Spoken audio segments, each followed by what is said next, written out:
All right. Welcome. Welcome back, everybody. Thank you for joining us today on this lovely Friday. It's never going home again. And tonight I am joined by some different people, a different cast than the last time. So I would like to introduce them. Hello, Alex. Nice to have you. Hello, hello. Surprise, surprise. Alex has finally made a Friday stream. Not since Tomb of Miracle. Annihilation. Not since Tomb of Annihilation, exactly. Oh, God. Also joining us today, new to the game, is Anne. Hi. Gonna be interesting being in this thing. Hopefully. And then returning, though not as the same characters, we have Carl. And here. yeah, you are. And we also have Split. I'm here again, back in my favorite setting of absolute horror. All right. Speaking of setting, I think we might as well get started. So, for anyone who's new here, and for our two new cast members, we are in an alternate universe, one might say. The year is 1916, and it has been a week and a half since the disastrous first day of the Battle of the Somme on July 1st. Now, unlike in our world, something happened. All the death, all the bloodshed, all the destruction, it made something tear. And ever since then, things have been going wrong. Very, very wrong. Inexplicable things have been reported, rumors been happening, and now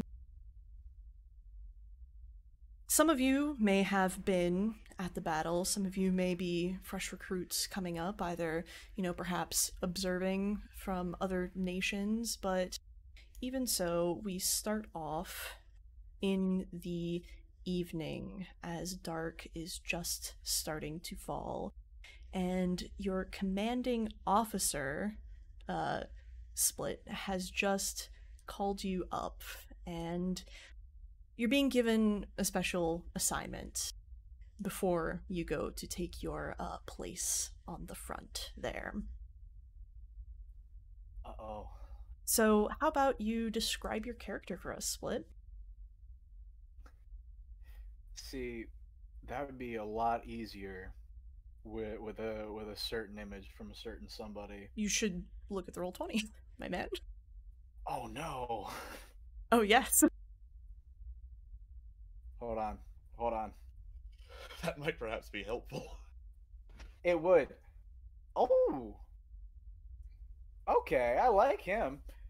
Yeah, so Marcus Groves, a relatively, he doesn't seem very comfortable in the form that he has.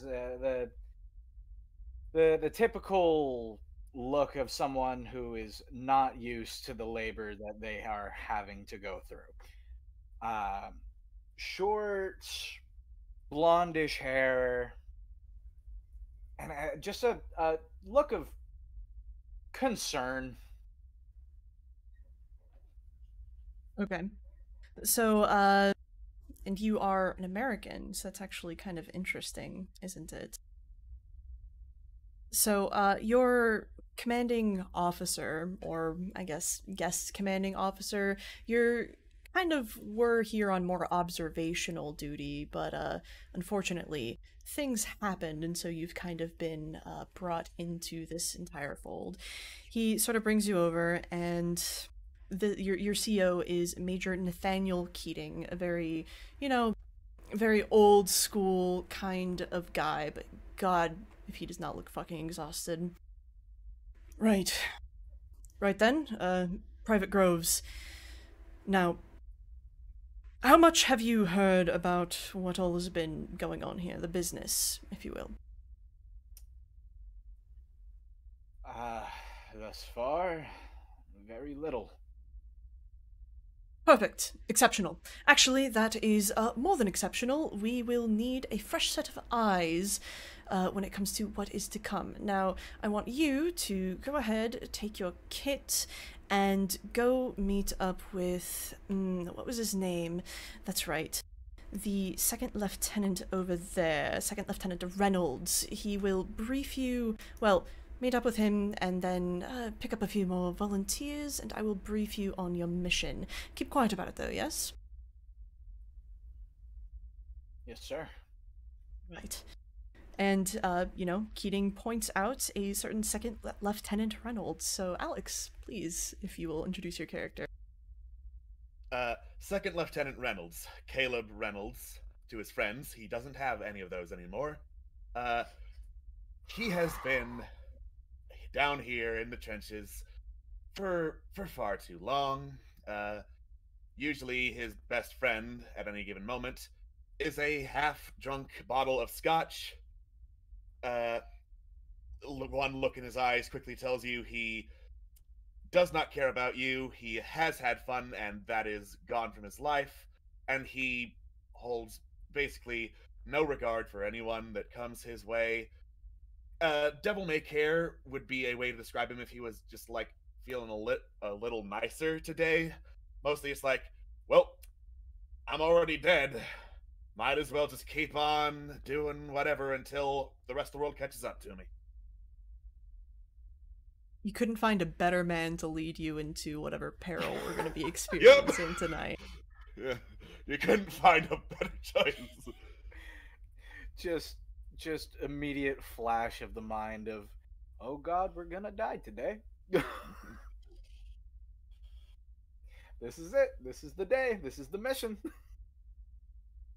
But All right. dutifully,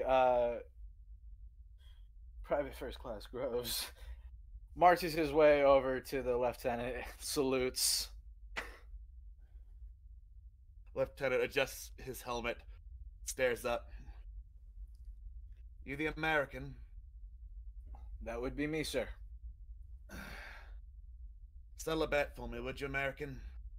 Boys say it's Saturday. I could swear it was Friday. I do believe it is Friday today, sir. Excellent. They owe me a bunch of cigarettes then, don't they? Do you need one? Would be amazing if I could get my hands on one, Ellie. And immediately, Groves just starts patting over for where on his body he has left his fucking cigarettes. Actually, this is when a different soldier, actually, this one kind of seems even more out of place than the American, one of the Anzac Corps is actually here, and he, dutifully offers a cigarette and a lighter. So Anne, if you wouldn't mind introducing your character. I'm rather young and very much in kind of innocent, and obviously hasn't seen so much of the horrors of war. Just kind of walks up, trying to look his best, despite the dirty surroundings of the rather tense atmosphere. As he just kind of fixes his hat and salutes. Good day, Lieutenant. Lieutenant, thank you very much, Anzac. Darius Gardner, at your service. And that is a cigarette, much more valuable to me at the moment. Reynolds takes it, lights it up. What'd you say your name was again, American? Private Groves, sir.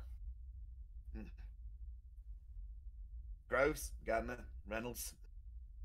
What a motley crew we are. Why? Speaking of motley crew, Groves, you actually did come over here on your observation with someone else. And sure enough, he was a little bit behind you, but he's finally caught up. And Carl, if you wouldn't mind introducing your character. All right, so We have got a little bit of a baby face, but you can kind of tell he's been through some shit. um, he's actually not too different from his attitude with Caleb, like how Caleb Reynolds kind of holds himself, but he's got a little bit more hope still. He hasn't slid that deep yet. We have a Corporal Donald Jones. And he just kind of he seems kind of aloft. He kind of seems angry to most people, just because it's like the stuff he's gone through has been kind of rough. But he's still stubborn. He doesn't want to die yet. He refuses to give in. And so yeah. He just kind of saunters up and says, "Well, I'm Corporal Donald Jones for you. Friends call me Donnie. Unfortunately, they're not here anymore, so I guess you hear my new ones."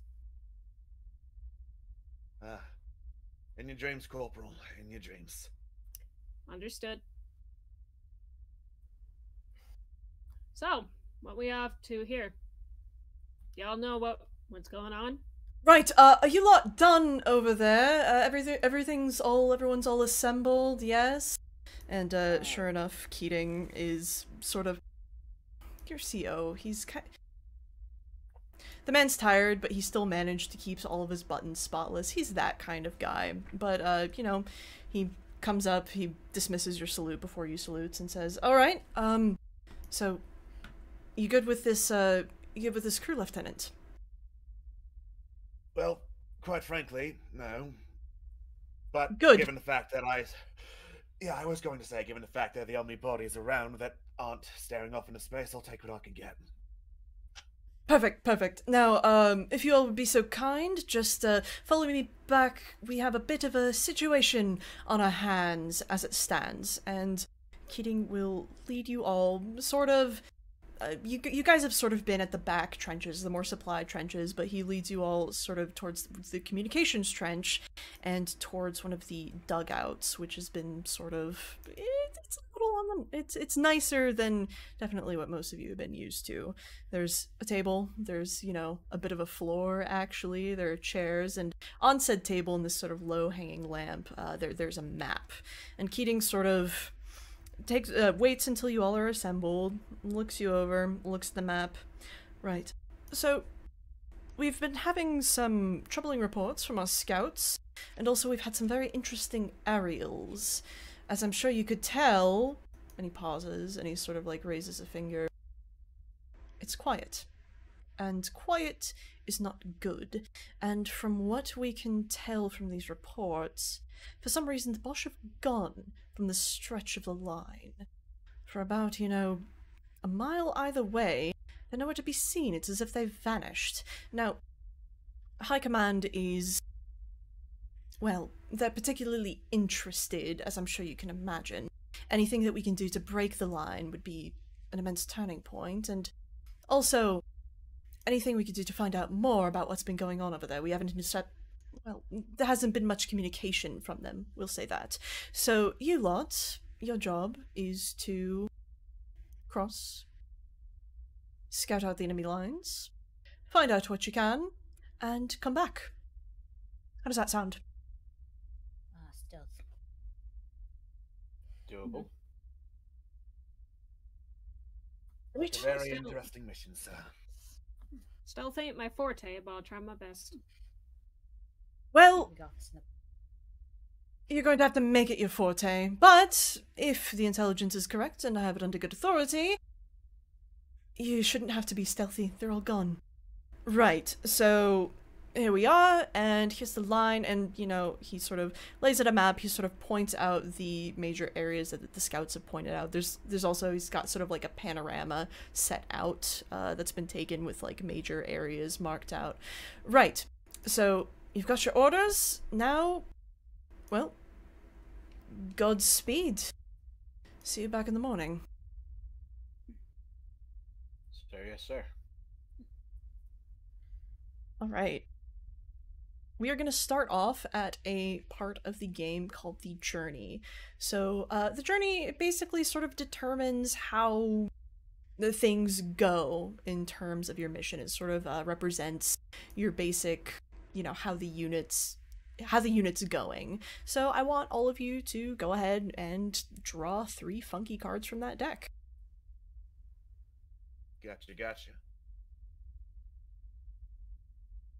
3 funky cards. Alright. Excellent. Don't share your cards. These are your cards for your eyes alone. Now, each journey has its requirements, and everyone contributes a card to the journey to see if it's successful or not. If you succeed, you get a benefit. If you fail, something might happen and a wrench might get thrown into the plans. So on this journey, what we need to succeed are 1 card from each suit, one of them being a face card. Now, you can put in 1 card, you can put in multiple cards. Keep in mind, you will not be getting these cards back, and also you can't tell each other what cards you're putting in. You can have conversations in character, but you can't be explicit about what you're doing. And each suit represents something, but we'll get to that once we have all the cards in the pot. So when you're ready to throw down a card, just drag it out onto the screen and I will acquire it from you, or acquire it from, rather, the table. Okay. They'll show up as face down when you drag them out, yes? Yes. Cool. Oh boy.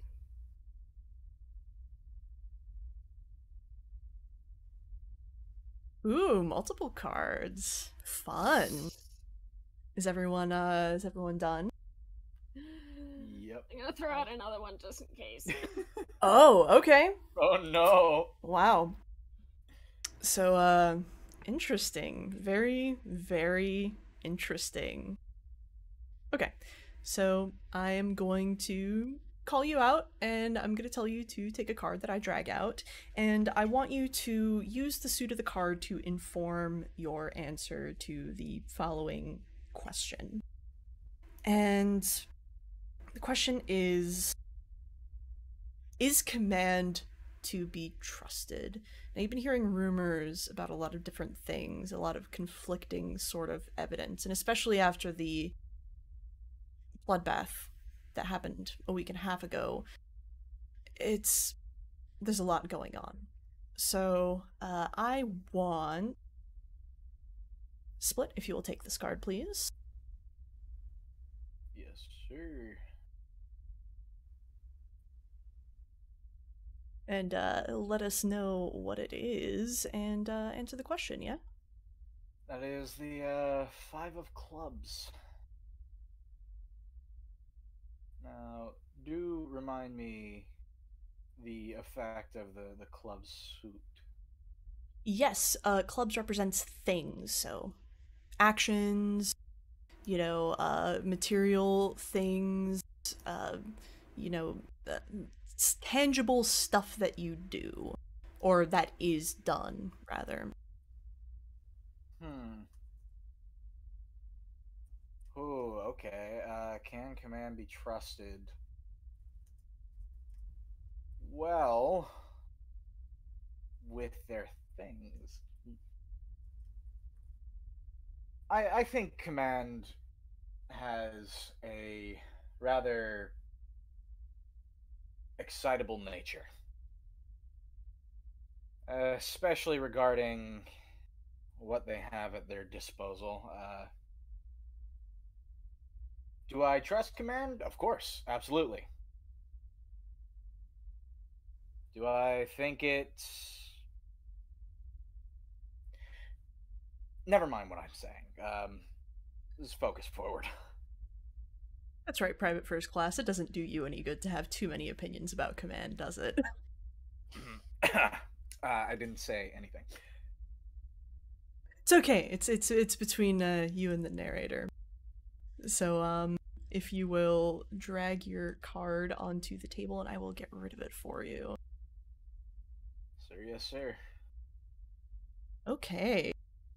Next, let us have Carl take this one.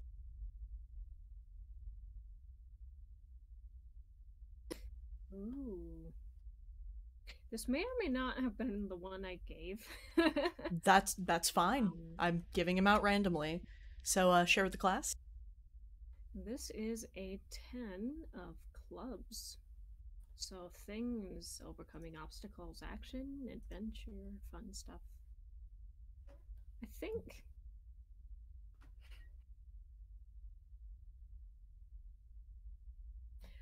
Corporal Jones. He does not have a very high opinion of command right now. Considering I don't want to give too much away, but he's had some bad experiences, and he thinks they don't understand what is actually going on. Sure. Just to put it simple. All right, and when you're done, just drag it out, and I will remove it from your. Oh, Yeah. there you go. God, we have so many cards out here. All right. Alex, if you will take this one. Can do. The 7 of Diamonds. Oh boy. So diamonds, those represent yourself, your own opinions, your own ambitions, your own hopes and thoughts and dreams, that sort of thing. Yeah. Used to be, I wanted to be the one in command. Be part of some highfalutin society. Since that didn't work back home, closest thing would be out here in the shit telling other people what to do. Turns out the best way to do that was to have been the last survivor. Even then, doubt command cares that much whether or not I survive long enough to get with them in the highfalutin places. Good to know. Thank you, Second Lieutenant. And now, last but not least, and how about you take this one?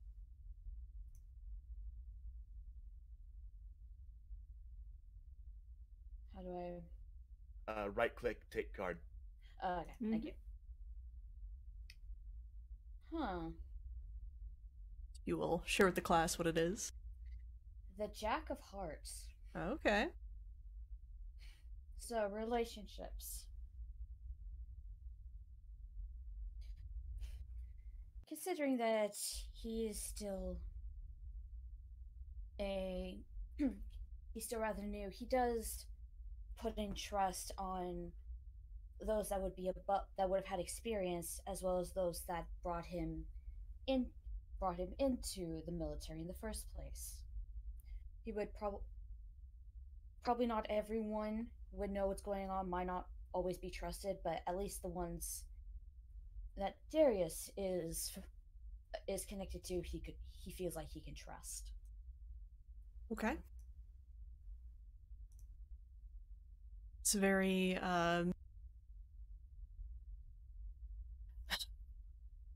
poor Darius. Anyway, we have a few extra cards, so that means I get to take them and I get to answer a few questions. So first off, and I'm just gonna put them there for my own sanity. That is actually more terrifying. We have a Queen of Diamonds, and that also has to do with self. Now, you all have you have mixed feelings about command and what it means for, the soldiers on the ground versus the people in charge. Your commanding officer, and you would have definitely picked up on this, Lieutenant, also was, a little worse for wear when he mentioned high command. Even though he is a major, it seems that whatever's been happening has really shaken him, so any sort of chain of authority not been going super well. He still trusts his intel, he's still gonna follow his orders, but as far as things are considered, as far as he's, thinking, nothing makes any sense anymore. And it's not just the war that's doing that. So we'll get rid of that one, and I have another card, which is also fun, and that is the 9 of diamonds. So, while you may not trust in command, I'm gonna have to say you also kind of don't really trust one another. People from completely different places thrown into a motley crew. Honestly, it really feels like you've been sent on a death march. Yeah, sure. The Bosch are gone. Okay. Yeah, according to what aerials, according to what scouts, it's not the first time that they've pretended to be gone before only to booby-trap the shit out of their trenches.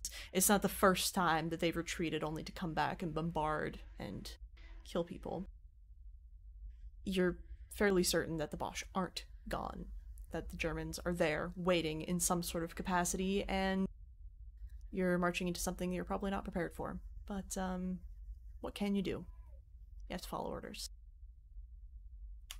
So, I regret to say, you did not meet the requirements for succeeding on the journey, but that's fine. That just means something will happen down the line and you don't necessarily get the advantage that you would otherwise. So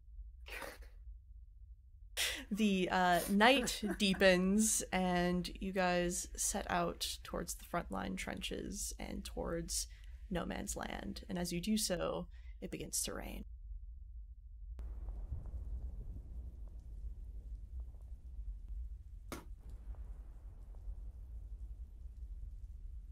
So, up and over? Up and over. Into the mud and the shit, mates. There we go. Fuck it. Right. So you take a deep breath and you head up and over.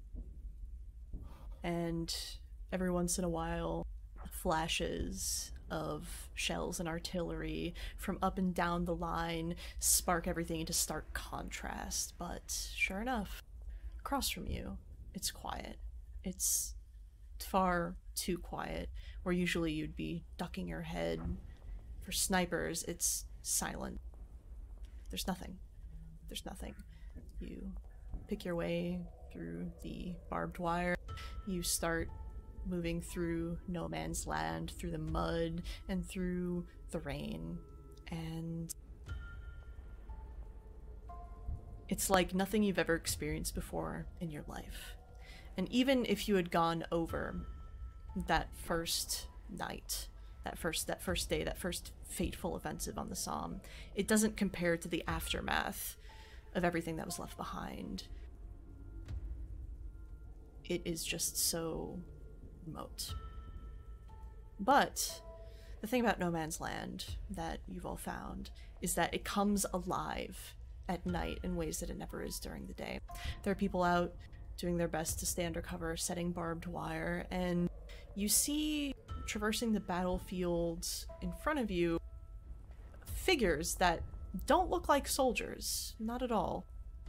They seem to be they're wearing masks, they're wearing gas masks, which is a good idea considering the chemical attacks that have been happening, but they're not familiar. Their clothing is a muddy white, and they have these sort of like red insignia, these red runes sort of stitched into them. One of them sort of like looks up at you, but then goes back to whatever they were doing, which seems to be tending to some of the wounded in the in no man's land. They're just calm. They took notice of you. They don't seem to have drawn any weapons or anything like that, so... Do they have, you know, identification, some kind of marking on them that would say who they belong to, or just runes? They do not look like soldiers. Final question for me. We all have a gas mask, yes? Yes.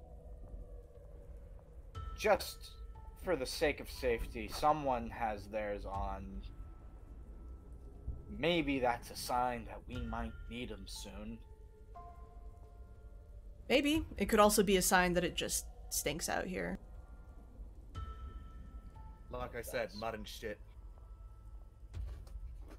Don't need a lot of shit. Attending the wounded. How the fuck would they do that?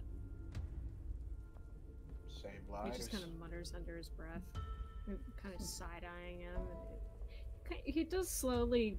Sorry, Corporal Johns just kind of slowly reaches for his mask. Is like, reckon we should be safe. For the best. Seem to be some of the only things this side of the line not interested in killing us at the very least. Doesn't seem to be a whole lot of things interested in killing us yet. Yet is the key word there, American. Yeah, and we're standing fucking still. Should we better get moving then? Make sure we don't possibly draw I don't attention. know about you, but I'm gonna put my mask on. So he just kind of reaches over, he like slaps it on his face. Is Alright. like, just in case there's something out here, you know. But cool. Right. So, the two figures, they take notice of you, but they seem to be preoccupied doing whatever it is they're doing. And it does seem that they are taking their time, picking their way amongst the wounded. You see one of them sort of bend down and appear to be tending to one of, maybe it's a German soldier, it's kind of hard to tell, while the other one sort of breaks off, sort of kneels down next to another wounded man, then just sort of nods and takes the staff that they had been using and just drives it through the man's skull. And then picks up and begins to move on. So unless you guys want to either engage or interrupt or anything like that, then... Yeah, actually, Groves is gonna kind of approach. He understands what he just witnessed, a mercy killing. But still, a couple of random people out in the middle of a fucking war zone is not ideal. So he's gonna just kind of call outs, just, hey! You shouldn't be here. You should probably leave. The one who had just performed the mercy killing slowly turns their masked face towards you and tilts their head, but then advances slowly. You know, they obviously don't have any other weapons, but they move forward, and once they get within speaking range, they say, "Nobody should be out here." And Exactly. Corporal Jones, yeah. Ominous. Well, Corporal Jones kind of smacked the dude. He's like, dude, what the fuck?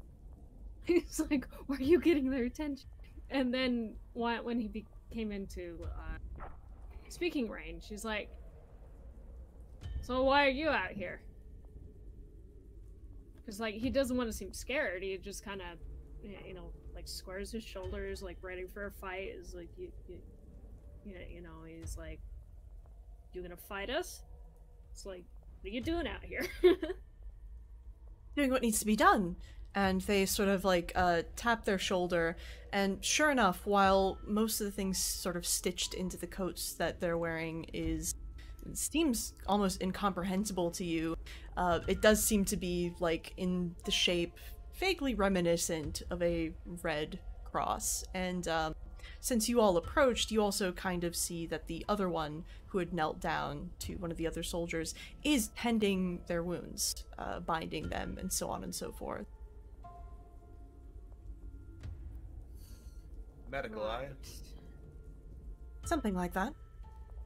You're a bit far in. Well, there aren't many people to treat far out, are there? What brings you here? They sort of gesture around themselves. Same thing that brings you here.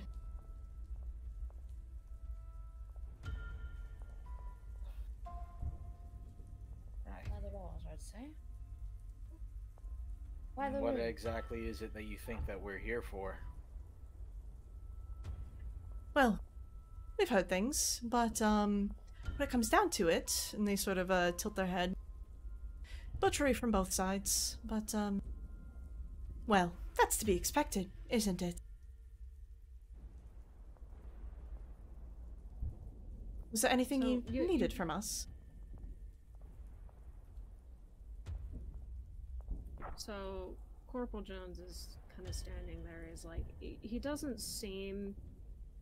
You can't tell from his face that he's uncomfortable with this situation, but it's like he's not gonna go and fight these guys if they're just medics, but his hand still kind of rests on his rifle for comfort's sake, because he doesn't feel comfortable around these guys. It gives him bad vibes. He doesn't say anything. He just kind of looks over to the lieutenant. Lieutenant Reynolds nods. Heard things have been quieter than usual around here. You heard something similar? Head being relative, but yes, actually, it's been very, very quiet. Generally, the people we treat tend to be able to either be recovered or crawl back on their own, but nobody seems to be recovering, at least not from that end. Isn't that right, Colette? And the other figure sort of like looks up from where they were bandaging the it looks like the German soldier had had a pretty grievous wound on their upper arm, and they sort of give like a curt nod. Yeah, no, something has definitely been... Listen, we don't really try to fraternize too much with either side. It would interfere with our work, but things have been quiet. Very quiet. Have you seen anything out of sorts? Out of sorts. Where do you start? Oh god. You're new here, aren't you? I'll take that as a yes. No, yes, out of sorts. Well, besides everything out here, well, actually, and they sort of pause, and they're sort of kind of adjust themselves. No, there has been something.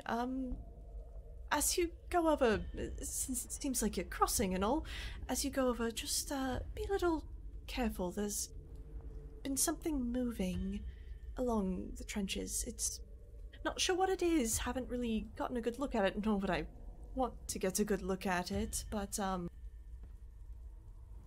have no idea what it could be. It's tall.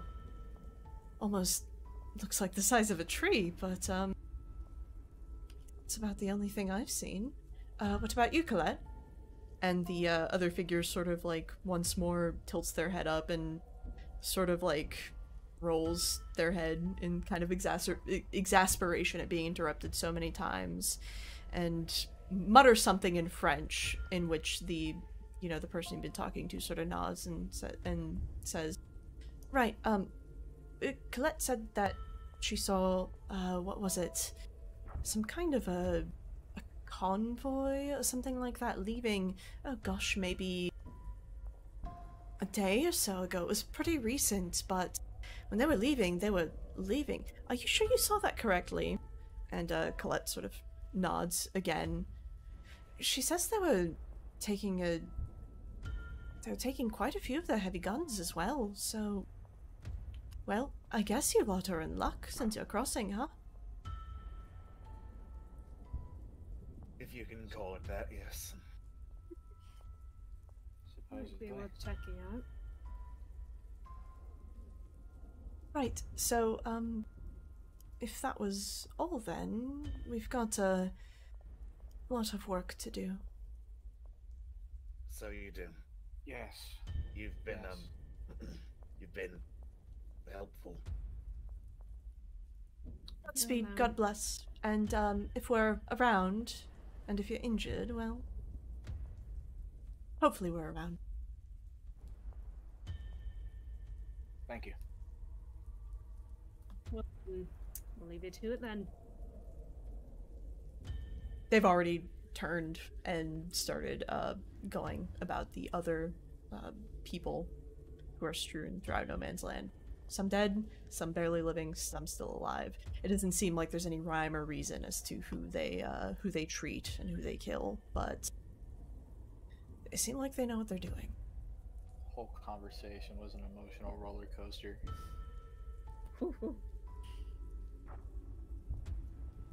So, as you continue throughout no man's land,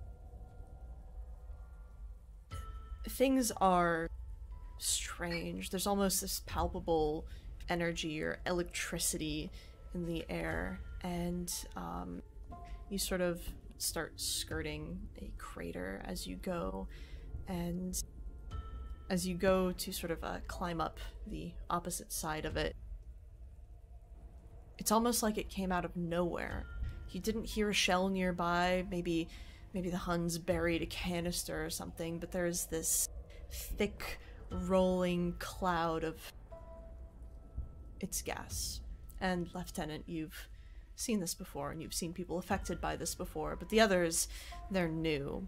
So, the gas comes towards you. Luckily, some of you are wearing your masks, and the others, you know, it's easy enough to put it on in time, but as the gas envelops you, it's something different. It's not just noxious. There is something in the gas, vague figures, something, and I am going to need you all to make a guts roll. Your target number to meet is 2. I want 2 successes. And this is just a base roll of whatever d6 and your guts stat, so it's based off of that main attribute. I see. I see.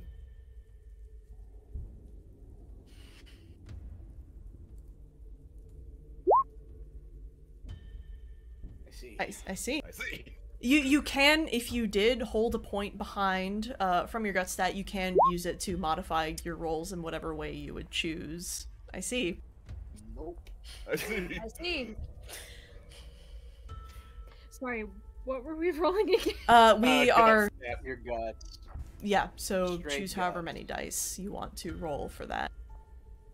Or, you know, keep a Right. point behind to modify however you would like. And the target number to reach is 2.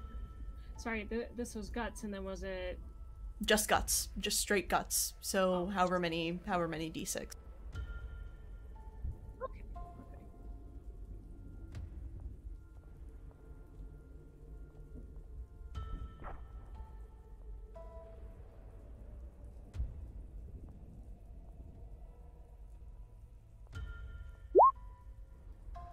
I see. I see. see. So Oh no. none of you manage to make the roll. And as the gas rolls over you, it's this thick, sort of noxious, these sort of thick, noxious fumes. Each of you see something a little different in the gas.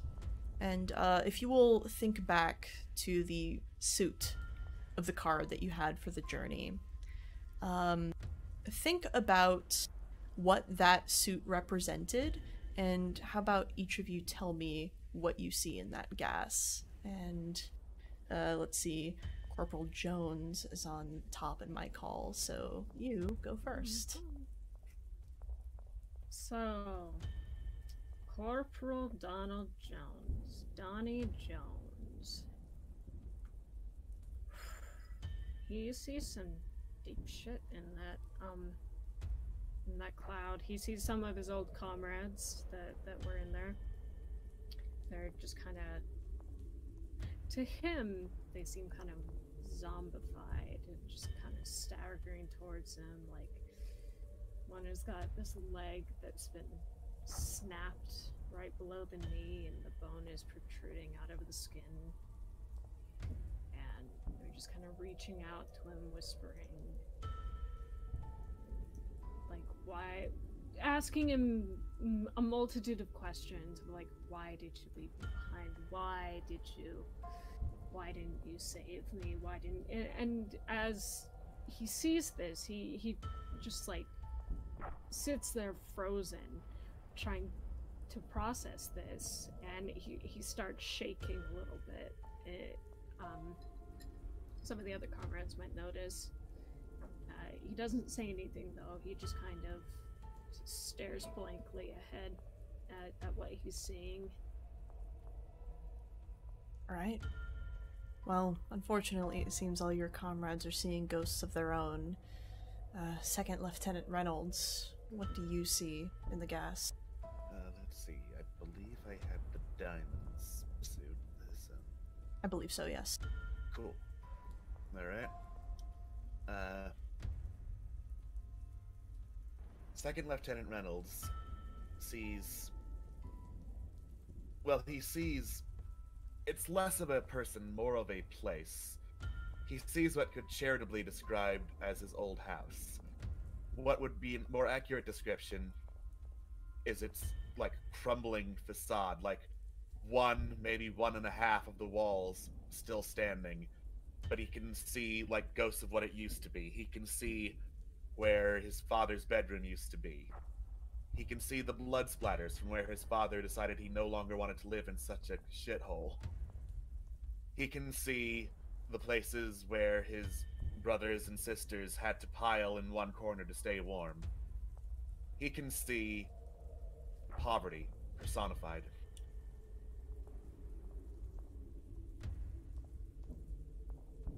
And you came here to escape it all things.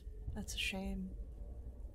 Well, in that case, next on our list. So, Lance Corporal Gardner, what do you see in the fog, in the gas? It's based off of what? It's based off the suit of the card that you described in the journey. Okay.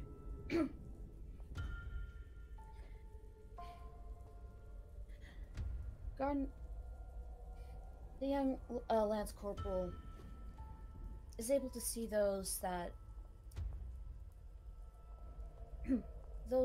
he were in the army that he considered close, those that left before him, the friends that he made that went off to battle long before he got a chance to, as they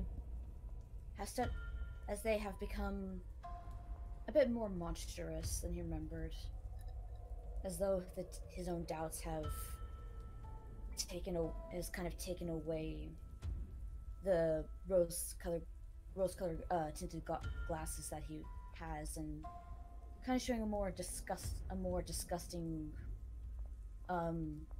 version of them. All of them kind of shouting at him in ridicule. The fear of not being able to live up to their expectations finally catching up to him. Wow. I think that leaves our private first class, Groves. What do you see in the gas?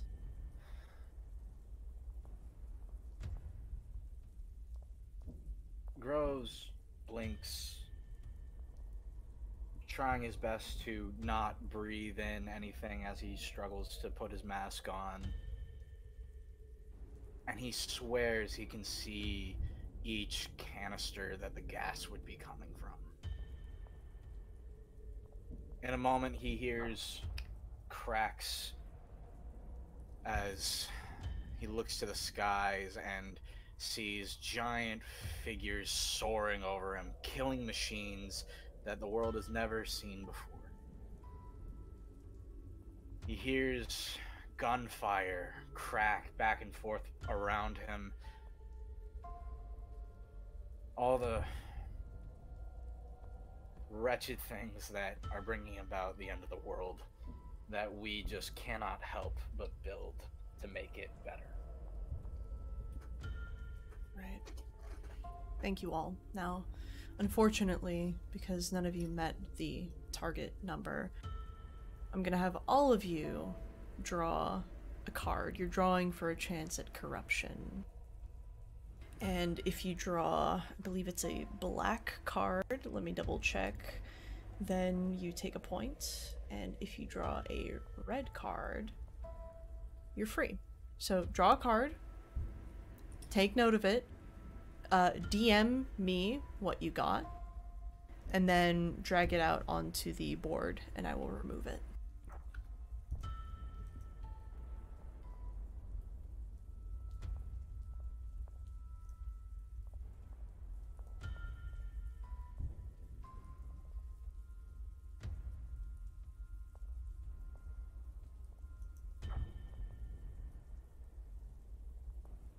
Very, very interesting.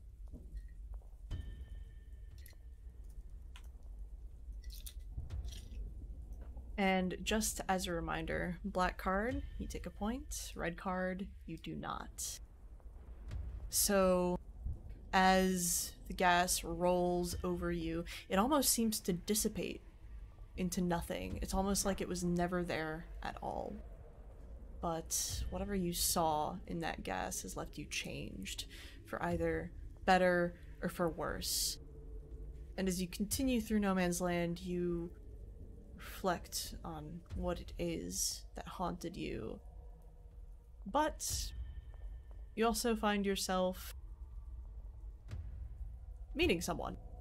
And as you go, you know, every once in a while, there are craters, there are shell holes, you know, filled with water and mud and blood and shit, as you so eloquently said, Lieutenant. And in one of them, as you pass by, you hear sort of a weak voice hailing you all. Wait, hold on. Where you all from?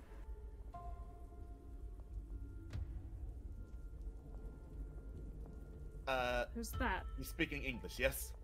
Yes. Okay. The other side? What other side? Well, you sound American at least. Do any of you have any water? Where are you? The voice, down here, in the hole. It's me and a few others. We're just waiting to be able to get back. And the voice is indeed coming from a shell hole sort of towards your right.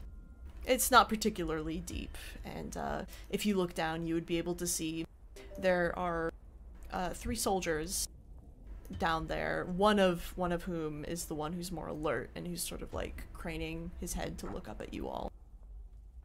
They're all wearing British uniforms. Jump down into the fucking crater. Let's go. Ah, Brett. These men do not seem like they are doing very good. They're resourceful, we'll give them that. Rather stubborn. Like, any of you have any water that isn't, you know, and he sort of like looks down towards like the very bottom part of the crater. It's muddy. It's filled with water, but it's muddy, and the top of it has kind of like a noxious, like, oil slick covering it. It's not exactly drinkable, and also my buddies, and he sort of, like, tilts his head to the other soldiers who seem... they're not doing very well. All of them are bandaged severely in one way or the other. One of them appears to not have a hand anymore, and the other one is sort of like leaning up against the side of the crater, their arm, his arm like clutched tightly against his stomach. And they're still moving, but they don't seem to be completely with it. And the man who's been talking with you, it looks like by, you know, the look of his uniform, he's a corporal, and he is British, and he sort of raises a shaky hand. Just, we've been out here for a while, just, nice to see a friendly face.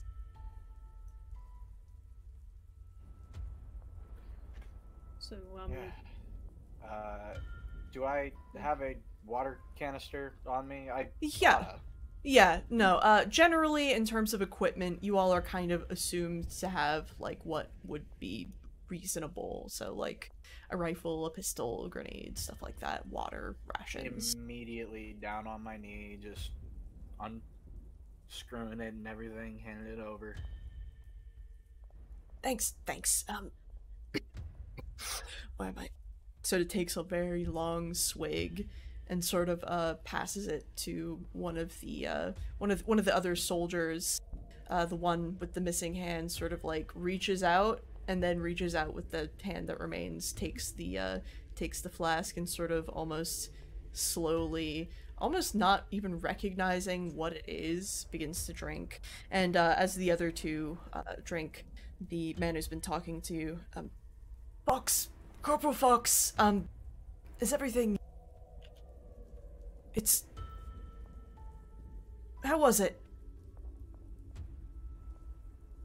You know, the charge. How did it go? Too easy.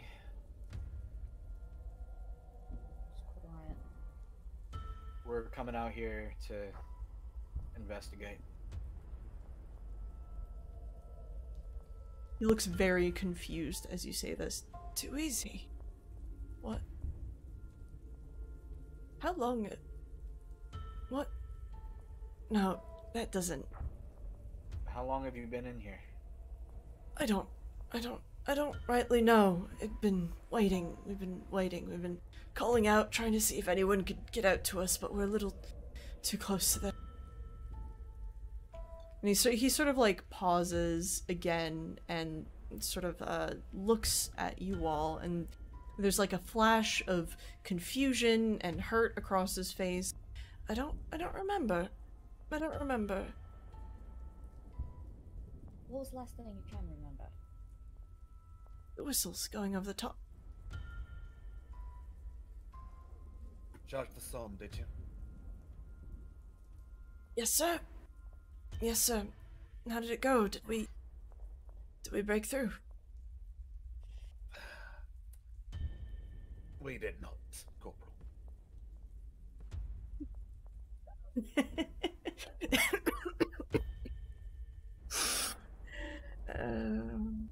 Well,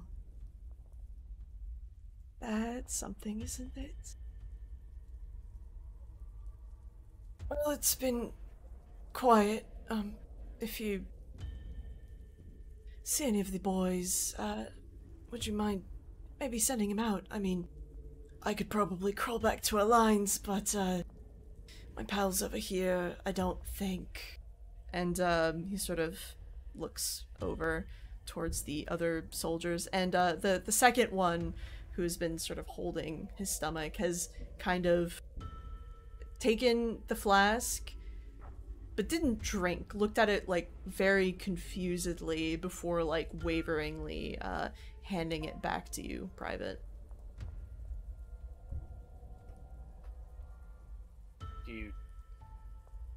Are you not thirsty? Are you okay?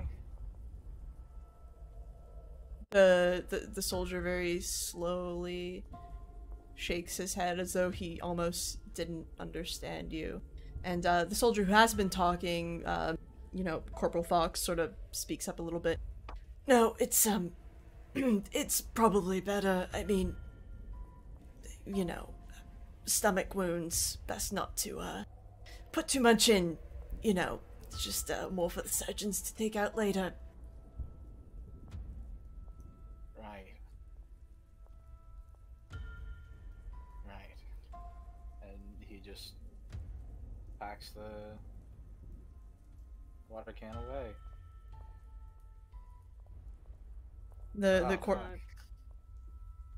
Sorry, go ahead. The corporal sort of nods very slowly and sort of watches you with some intense scrutiny before sort of almost shuddering and just... Well, best of luck to you then. If you, like I said, if you make it back, be sure to tell them where we are, yes? Second credit from the right straight on till morning. Straight on till morning. The Corporal Jones, he kind of leans down to try and get Corporal Fox's attention. He's like, I don't suppose you've met any of the, his voice is kind of shaking a little bit as he's saying this. He says, you don't suppose you've seen any of the second troop, have you? The second... what? The second party of the second troop in the No, can't say that I'm going to be honest with you, I barely know how long we've been out here. We haven't really been exactly. And he sort of like props himself up on one elbow to where you're kneeling, and he sort of like leans forward a little bit so that he's close, and just with the most anguish in his voice just says, God forgive me, I'm so sorry. And he takes a knife and he tries to stab you with it. Holy... Okay, here we go. So he is going to roll an attack versus your guts. Sorry, not your guts, your brawn. So let me just double check that really quickly. Okay. Three's good. Three's good. As I find where all my windows... The fuck? Why? Bruh.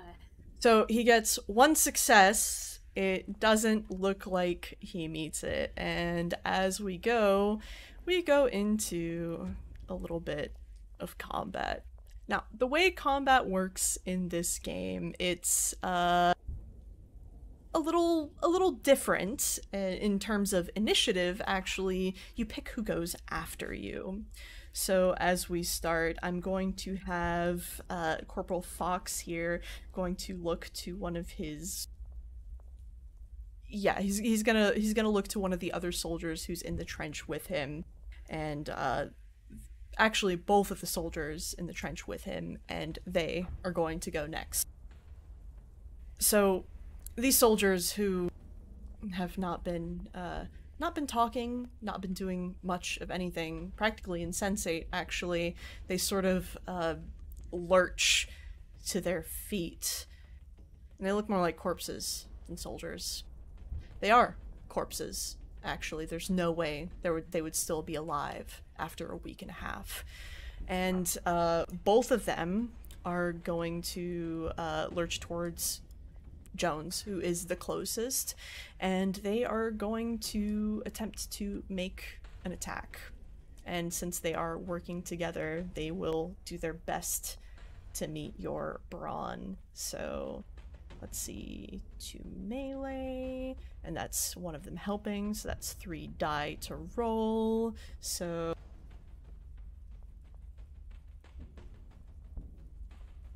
looks like they miss. So lucky you. Lucky you. and they will choose the lieutenant to go after them. All right. So, Lieutenant is reasonably fast and reasonably good with his aim. I say, probably not being able to match that in gameplay. So, when in combat, he usually acts as sniper. So he's gonna back up, look at the guy who is the most intact. That would be Corporal Fox, and try to freaking shoot him. All right.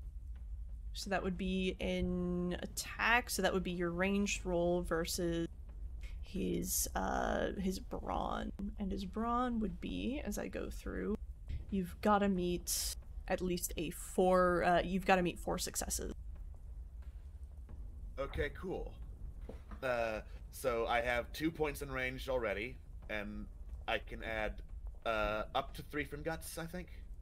Yes. You can either add dice, use a point to bump, or use a point to reroll, but if you reroll, you have to take whatever the reroll is. Cool. I'm just gonna put in 2 points to start with and roll 4. Okay. Alright. And... Okay, so that's 2 successes, and I am keeping those successes. Yeah? Gonna try and re-roll the other 2, since otherwise it would be 3 successes and that's not enough. Okay. So, 2d6? Let's... Nope. Unfortunate. Your shot goes wild. It's raining. Everything's terrible. God, what the fuck? Everything sucks. Alright, All right. Lieutenant. Who goes next? Corporal Jones, you might want to do something. You're getting gangbanged. Okay, so considering the fact that this is the exact kind of shit that he saw in the gas, he is definitely taken off guard for a second, but the shots that ring out from the lieutenant, he's like, he kind of springs into action, takes one of his knives from his belt, and just aims for the jugular. On whom? Like, he tries and aims for the jugular of the poor Lieutenant Fox that is trying to shake him. You are going to have to meet 4 successes.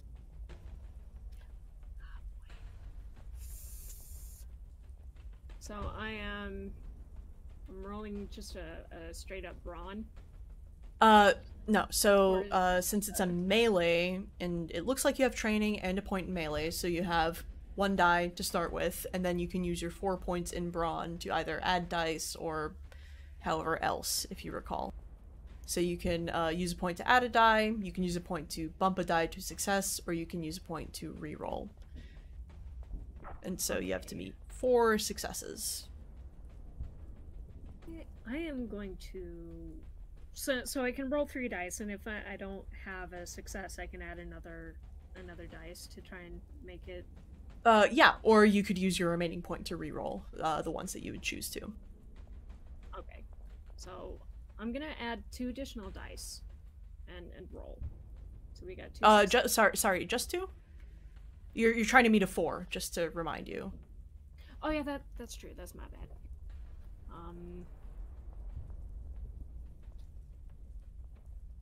Additional dice. Okay. Right? So you've got 2, and I will allow you to add dice if you would want to from your brawn pool. Yeah. Sorry, that's my bad. I'm gonna do 2 more, because I actually did add 2 additional dice to the Okay, so that would use the last 2 of your brawn points then. Let it ride. Not quite. Unfortunate. Unfortunate Jones. Doesn't look like it quite worked out. So, who goes next? You pick. Oh boy, well, he misses. That's kind of unfortunate. Yeah. He looks over to poor Darius Gardner in anger. He's like, well, do something! Hi. So,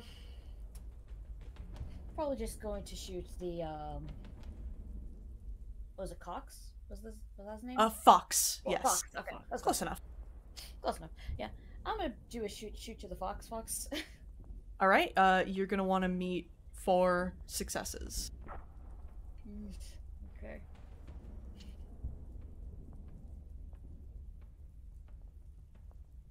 So how does this work with this? I apologize for. Right. So, you would want to, since you're shooting, you would roll a ranged attack. You have training in ranged, but you don't have any points, which means you would have to add dice from your guts pool. So you got 4 in guts, which means you've got 4 points to play with, so you could add 4 dice. You would have to add 4 dice to even get a chance at hitting him.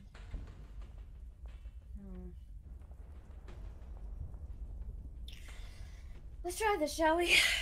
And I will remind all of you, you can always burn one of the cards that you have to either add a die, guarantee success, or reroll. So that's also an option, but you also burn a card. So Yeah, let's try this. Oh my god. Ooh. You're getting You so could close. you could burn a card to reroll that one if you wanted to. But that's up to you. You know what? Let's burn a card. All right. So take note of what the suit of that card is and drag it out, and I'll just get rid of that for you. Work with me. Alright. There we go. So, Lance Corporal Gardner, you took note of the suit. What do you lose? What part of yourself that corresponds to that suit? Relationships, emotions, connections. What part of you do you lose?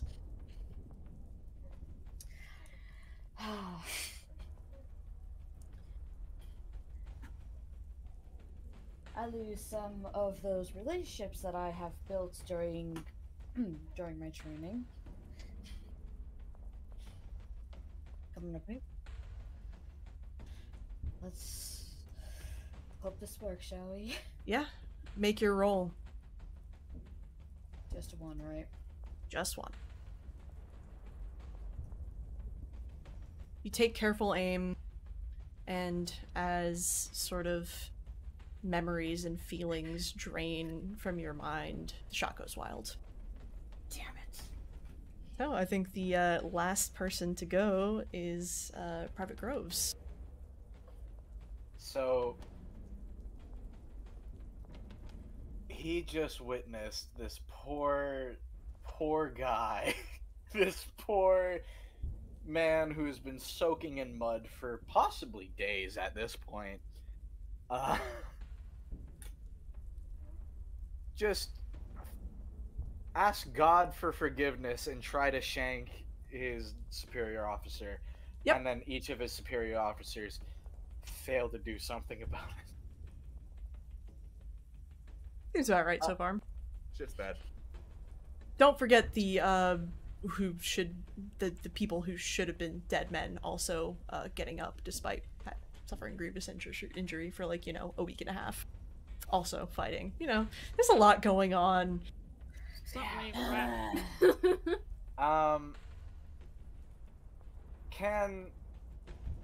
Okay, so those two are getting up. They shouldn't get it up. You two should sit down. Sit down. Tim, can I try to restrain him? Fox? Yeah, you can absolutely try to restrain him. I would want you to make a roll against his brawn. So I want you to make an athletics roll against his brawn, so you would have to meet 4 successes in order to do so. Ooh, an athletics roll for that. Yes. You can change your mind, you haven't done it yet, so I'm just, trying to be transparent. Yeah. Let's see. Don't get bit. Listen. Athletics. Let me look at my things real quick. Oh no. Yeah, I might have to rescind that because I don't think that's gonna work. New plan. Just he did all the math in his head, reevaluating the situation. This is bad. Let's just straight deck the guy. Fuck it. He can't attack if he's unconscious. God, you're so fucking right. Correct. Listen, man. Restraining's not gonna work. Make a melee roll and deck that poor bastard. Let's see how you do against Corporal Fox. Oh, fuck. Is there a certain number of dice I need to... You're making an attack against Brawn. It's a physical attack, so you have to meet 4 successes. Okay.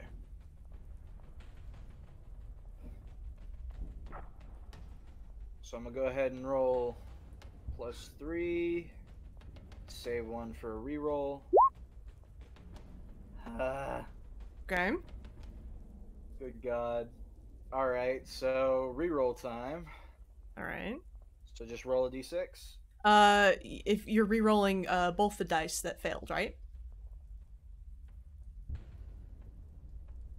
So you're re-rolling the 1 and the 4? Yeah. Okay, yeah, then roll 2d6.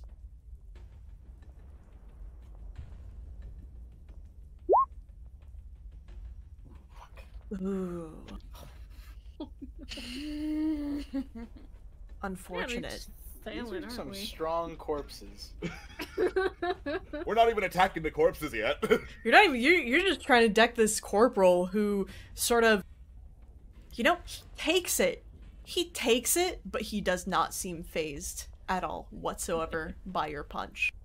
So tell me, who goes next? Because I think that was everyone. So Private Groves, you get to choose. I just imagine like the full like powered deck and just like fucking stares back.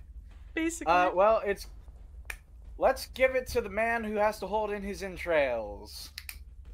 All right, so you give it over to the poor dead soldiers, honestly, and I have them grouped together, so they are fighting together, and they were previously attacking, they're attacking Jones.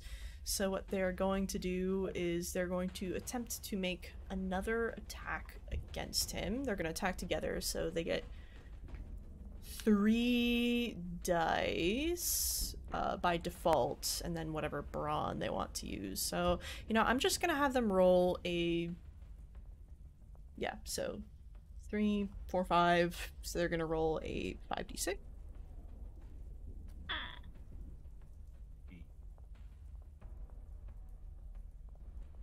2 successes, which I don't think is enough to meet your brawn. So I think you're good. Oh, okay. All right.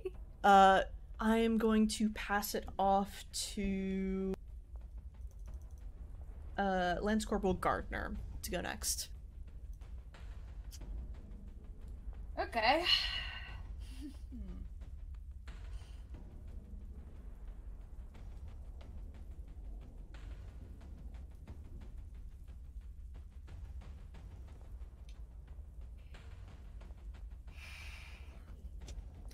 Let's try a ritual, shall we? Interesting. Say more right now. Here we go. So the thing about spells is you've got to lay out what you want to do before you cast it. All right. All right. So.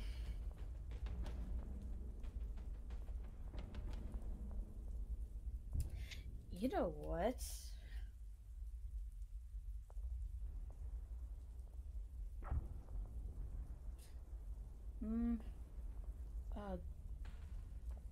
Which one do I do? I'm debating which one. That's an excellent question. Let me see. What are your options? You've got some options, so tell you what. I mean, based on the fact that these fellas are dead, they probably don't have much in terms of what's going, you know, on up here. I say as I tap my forehead so that nobody else can see but my players, but just if that will inform you, I'll give you a little hint. Or That I mean, might be it's good. obvious Let's enough. Let's try that, shall we? Okay, so what ritual are you going to do? Describe it, and what kind of effect are you going to go for? Let's go with Let's go with the ritual Steal the Dreams. Steal their dreams. Okay. I'll read it out. The caster walks through the mind of a victim and may take something away from them. This attack targets smarts. Alright. Let's see. That's no cards, there's an NPC. It doesn't... Okay, I'm gonna pause. I read it. It doesn't look like that does damage. So, I'm gonna give you a moment to reconsider.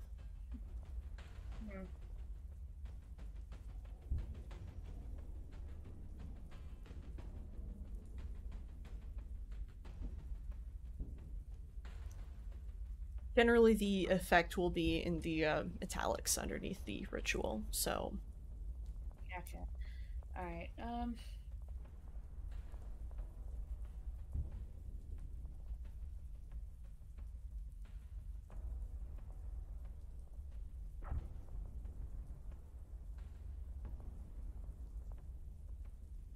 well, the fast is kind of useless.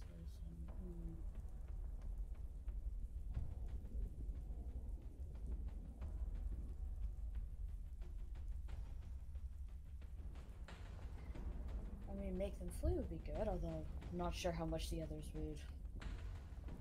might want to help with this. Well, you could explain it and let them decide.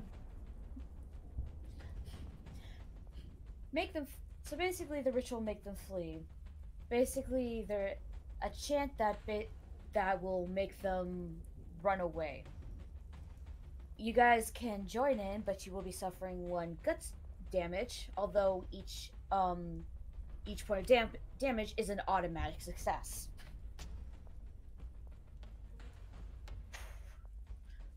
And for this master, that might be very useful, although at the same time still kind of risky. I would like to keep my guts. I use them to shoot. I mean, fair. I'm gonna be very real with you, my friend. I have no idea what the fuck you're doing in character. I'm not going to be chanting shit. Yeah, in character. I'm gonna be like, why the fuck are we... In character, what the fuck? Is this New Zealand magic? Oh, they're from New Zealand. Oh, that makes sense now. Can confirm that the Kiwis do this on a daily basis. Ah, so this is the power of the Haka. Unfortunately, I think Jones has run into something like this before, so he's just kind of side-eyeing the dude. He's like, what the fuck are you trying? Alright, Lance Corporal I'm not gonna do Gardner, anything. make your choice. Fuck. Fuck. I don't have much choices. Do your best in a bad situation, homie. Just to remind Also- you, this is a very bad situation. Yeah, it's kind of Yeah. fucked. Also, just as a reminder, just to make sure I made this clear, the pool that you have in terms of your attributes to modify rolls, you just get that for every roll you make unless you take damage to that attribute. So don't worry about using up those points. That's just something you get to use until you take damage.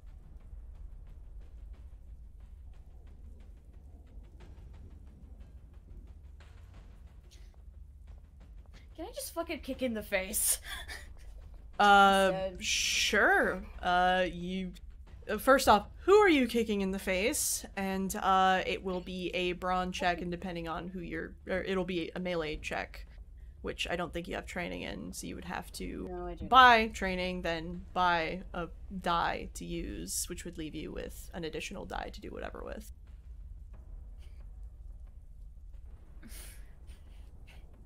Let's try to kick one of the others in the face, because obviously the man in charge is kind of too much to handle at the point, but let's try to whittle down the Sure. shit.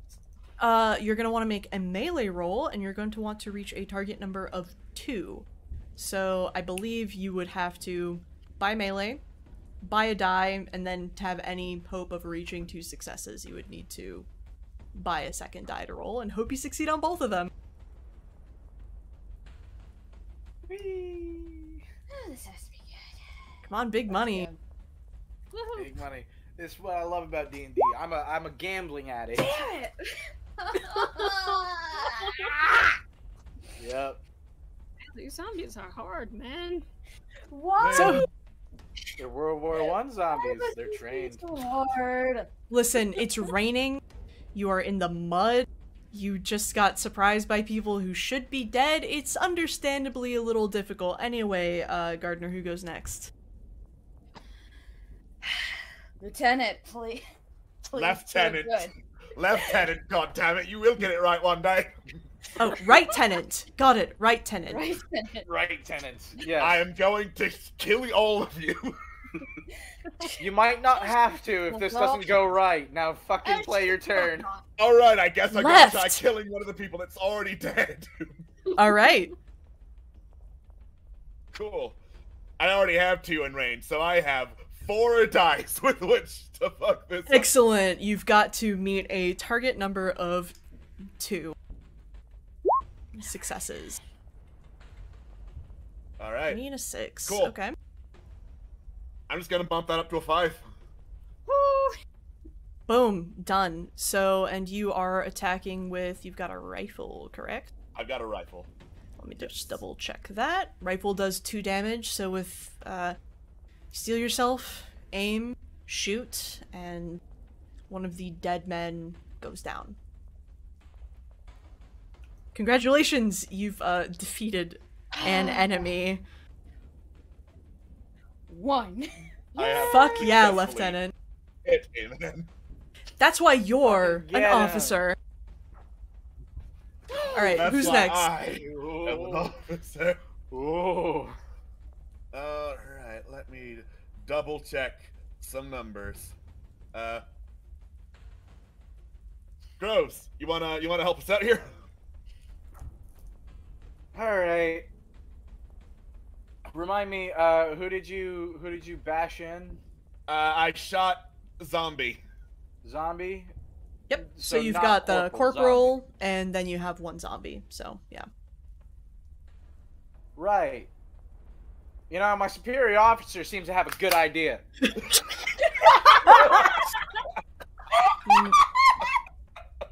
God bless. Alright, you've got to meet a target number of 2 successes. Ranged versus their brawn. Let's go. I'm a goddamn American. Why am I trying to punch someone like a fucking Scotsman? Exactly. Ye fucking haw. Let's go. Yippee-ki-yay, cowboy. I'm gonna shoot the other fucking zombie. Okay.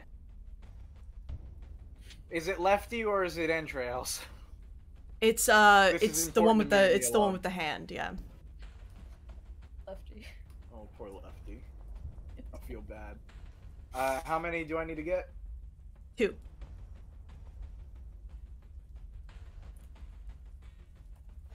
That's 1. 0.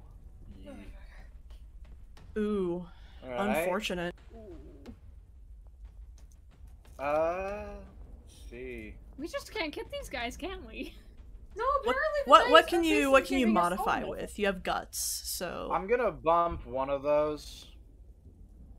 I only use one of my guts, so I'm gonna bump the 4, okay. So make that's that 1 a success.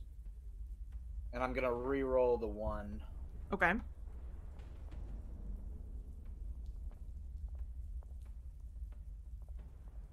Oh, nice. baby. So Baby. he- the poor soldier sort of like turns towards the gun's shot, and you shoot him straight up, and he slumps. He falls. Looks like he's dead for good this time. Which just leaves Corporal Fox. So, who goes next? I think on the docket, I don't think Jones has gone, and I don't think Fox has gone yet.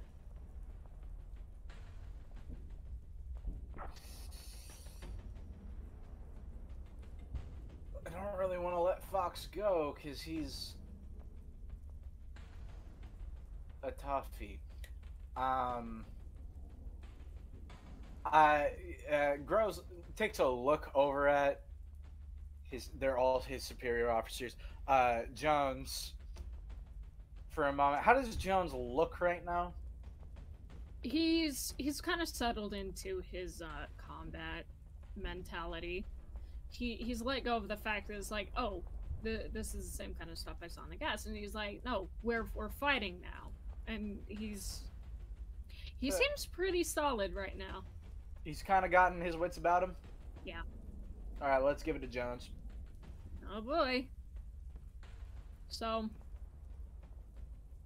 Jones has since like gotten to his feet and everything. He's trying to get away from this weird monstrosity that is no longer a corporal in his eyes.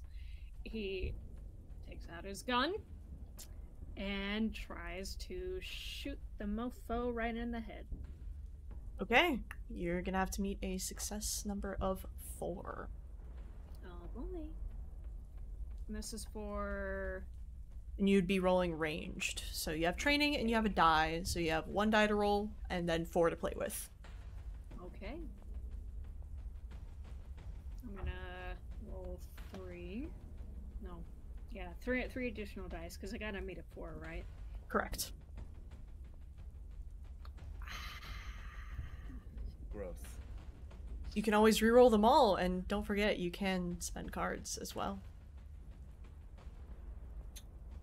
I am gonna go ahead and re-roll them all, but like, I already spent 3 extra dice in guts to do that. Well, yeah, so you only have the 1 left to reroll with. So reroll your 4 dice. Oh boy.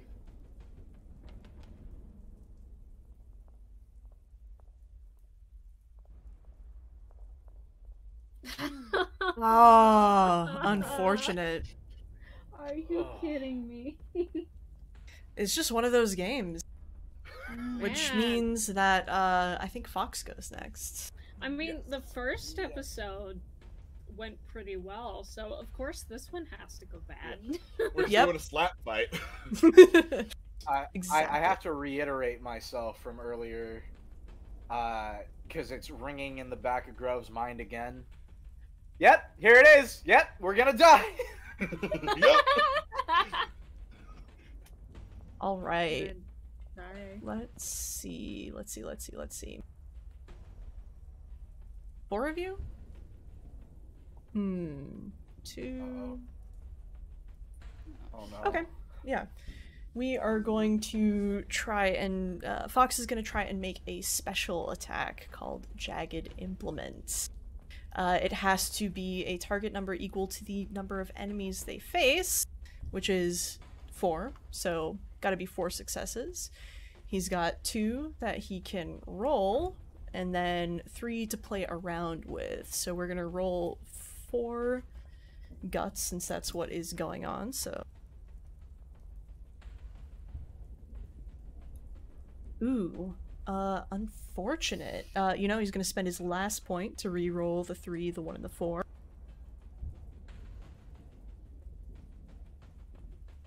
Luckily for you, he sort of flashes out with a knife again towards you, Jones, but you've backed up enough that it whiffs into the air, so... Whew. That thing looked nasty, too. Holy shit. It was less of a knife and more like a broken off sort of shard of bayonet. It looks nasty. Wow, like a shiv. Basically. And Fox is going to choose Jones to go next. So the Oh, really? quote, Here we start go of a again. new quote-unquote round. Okay, well, he missed his first shot. He reloads. He's gonna try again. He's Think gonna it again, shoot this guy Sam. down. Fuck yeah. He's gonna Trying to meet shoot a him if it's the 4. last Come on, thing big he money. does. Okay, let's go. Let's roll the 3 extra die and see what happens. Oh my god! Wow. Like, it's terrible. Oh, like I said, sissy fight. We're just all just shooting wildly, flailing around. You're all just slipping in the mud and the water and the, blood. It's just awful. And I think that means you still have a point that you could reroll all with, so I mean, fucking go for it. Let's do it. Let's do it. Yeah, roll It's your so roll your rough. 46, baby. 2 successes, but it still doesn't beat Whoa. But 2 of those are 4s. How many Bump cards 'em. do you have? You only have 1 card. one Unfortunate. So card. there's no way you could succeed on that. it. Nope. Darn. Anyway, that's okay, Jones. Who goes next?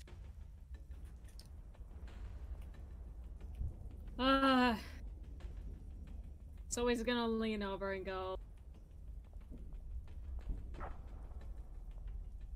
He's gonna talk to freaking. Oh, what's his name? I should know his name. I should. Sorry, he goes over to Groves and he's like, sorry, he looks over to Groves and he's like, well, clearly I am a terrible shot. How about you have a try? You seem capable. Always send a private to do everybody else's job. Yeah. As per usual. All right. Target number 4, baby. Let's go. I need 4, right? 4 successes. So I need to roll 3 dice. It's all in my guts. Yep. Let's go. All right. 2. That's Oh, 2. Bro, 2 of those are 4. And you I- have 1 die left, but you also have cards, so like that's an option. How many die did you say I have left? You well, you bought 3 dice, right? Yeah. So you have 1 die left in your guts. So you could use I that to have bump, 3 and then you have. guts. Hmm? I have Sorry. You use 3 points to buy the 3 other dice, which means you have 1 left, so you have that one to play with. Oh. Okay. I believe so, yeah. In that case, I'm going to bump up one of those 4s, and I have an extra card. All right. So take note of what that suit is. Drag it out onto the table so I can get rid of it for you, and then tell me what you lose. Hold on, I have to make a very difficult decision. Mm-hmm. See, you know about this shit. This is your favorite part. Yes. Yes, it is.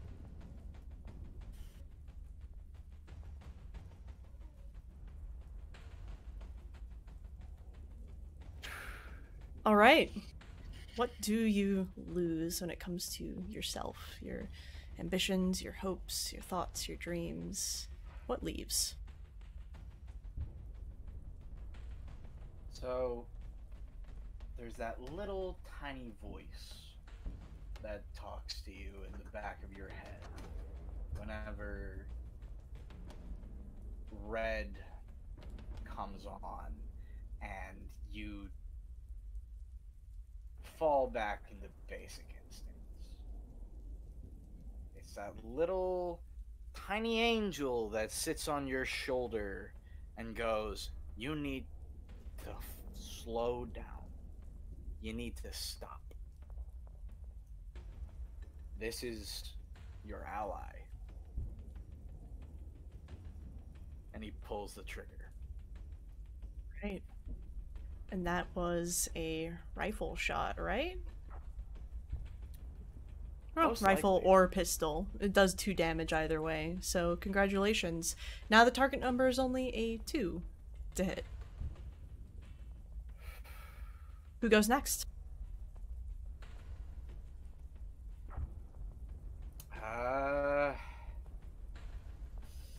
Who's left? I believe it's either the lieutenant or Gardner. Lieutenant seems on his toes. How does Gardner look? Frizzled. Although still kind of focused. Frizzled nonetheless. Let's go into the lieutenant. This is why he's an officer. This is why. Loads the rifle. I'm an officer. All I right. have 2 points in ranged, baby, and 3 dice to fuck with this. Let's go. Gotta hit 2. Let's go. Straight up. Straight up double 6. This is why I'm an officer. With taking advantage of that opening, that crack shot, you take careful aim and you strike Fox right between the eyes, and he falls into the mud and sinks into the bottom of the shell hole. Congratulations. You all have managed to survive your first combat. So that's good, at the very least. And as you crawl and clamber your way out of the shell hole, you see that you're actually far closer to the German front lines than you thought. Far, far closer. They're only maybe 10 or 20 feet away. And so as you prepare to go down and investigate and see what lies in wait for you, we are going to go to a quick break. Because, wow, do I need a breather after that, and I'm sure everyone else does too. So we'll see you in about 15 minutes or so. So, yeah, goodbye.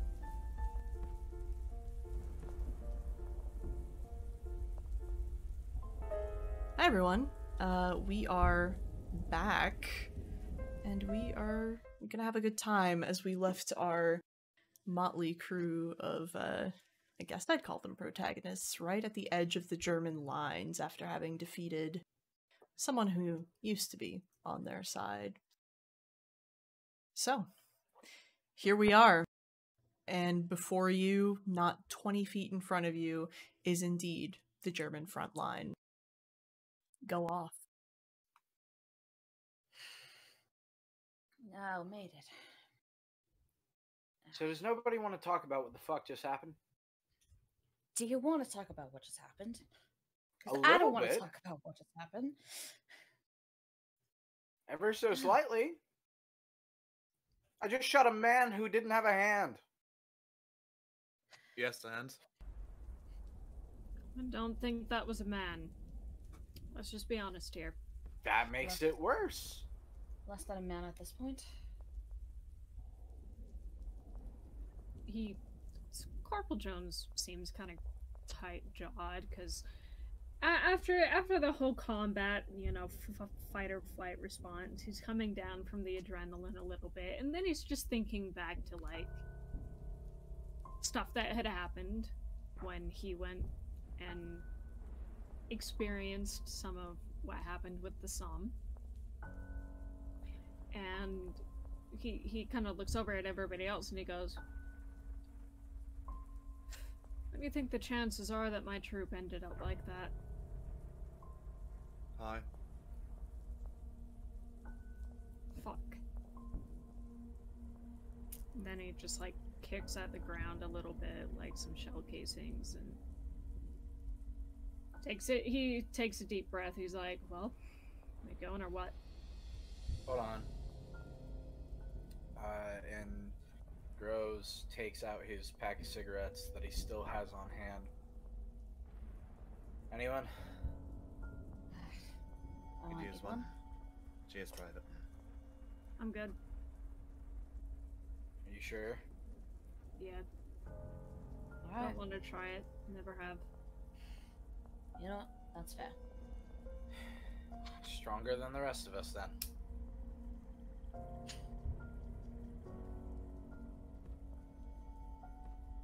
As you advance more towards the German front lines, it seems like the aerials and the scouts were right. There's nobody here. You look down into the immaculate trenches. God, the trenches are so much nicer than yours. Actual engineering looks like it went into these. But there's nobody here where you would expect to see even soldiers or, you know, at least even rats. There's nothing. It's empty. There are a few corpses strewn about of German soldiers. But they're few and far between, and they look recent as far as you can tell. Other than that, it's... Nobody's How home. recent? How recent? Let's see. Let us have you make a... I'd ask for a knowledge check, target number 1. Knowledge check. Alright. Buying one for the training, buying another for 1 die. Let's roll 2.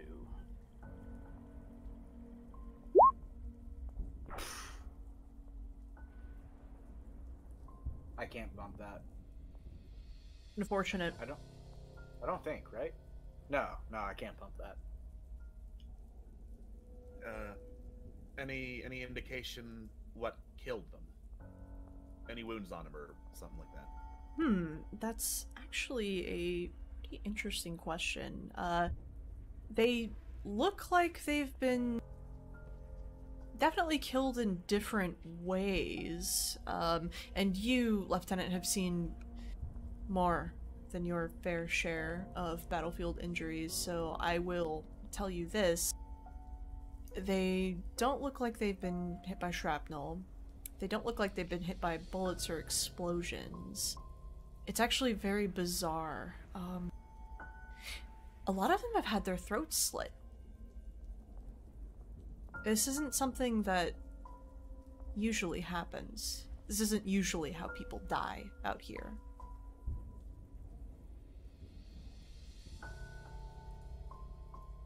What do you see? Not gunfire.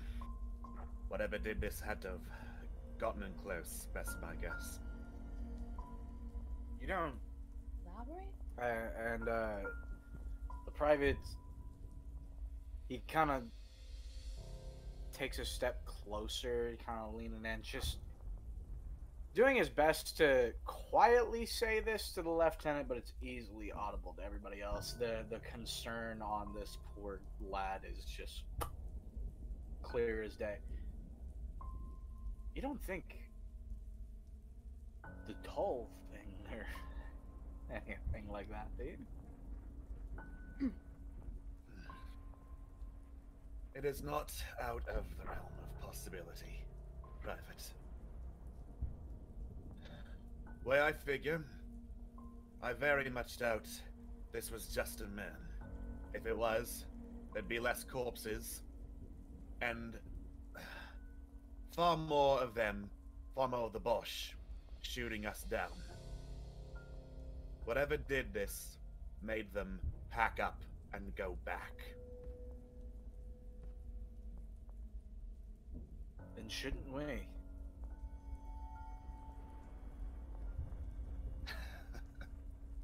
If I was a smart man, I'd say that was a good plan.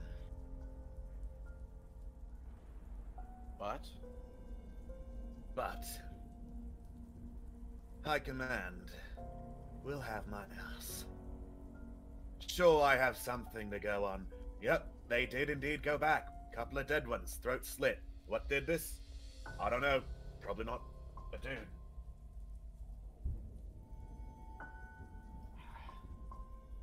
Say, orders are orders. Can we say wild? We can't say wildlife. All wildlife way driven off by this point.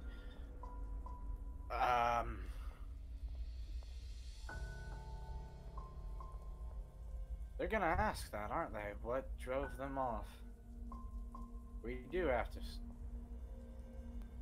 The mission was to scout the enemy lines, come back.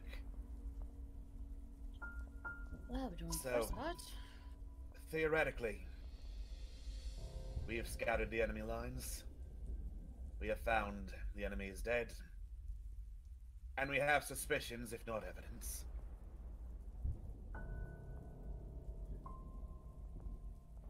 No one here but me and God to judge any of you. If you think we should all go back, call it here. And I am too far gone to judge. Corporal Jones kind of takes a deep breath and goes, whatever did this? I can't claim I've seen it before, but something similar. I was there for the Somme. I was the only one to really walk away, and even now I don't know why. All I know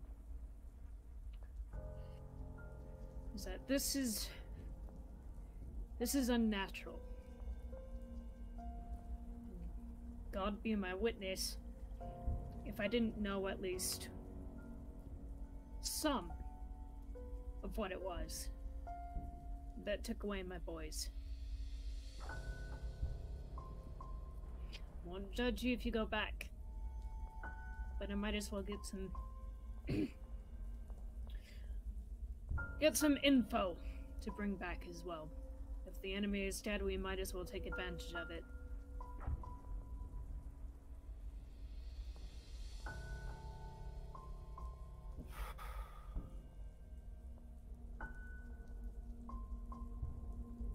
Gardens? Anything? I agree with Jones about grabbing information.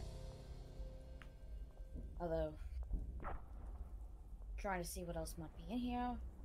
Bit of a death wish, but ain't the first time I've been judged for being a little crazy. However, we should not take too long, considering what might have killed these men might still be around.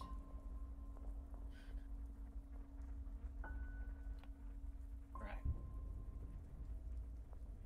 Well, Lieutenant, and he turns to you, and he stands straight, gives a salute. Your orders, sir?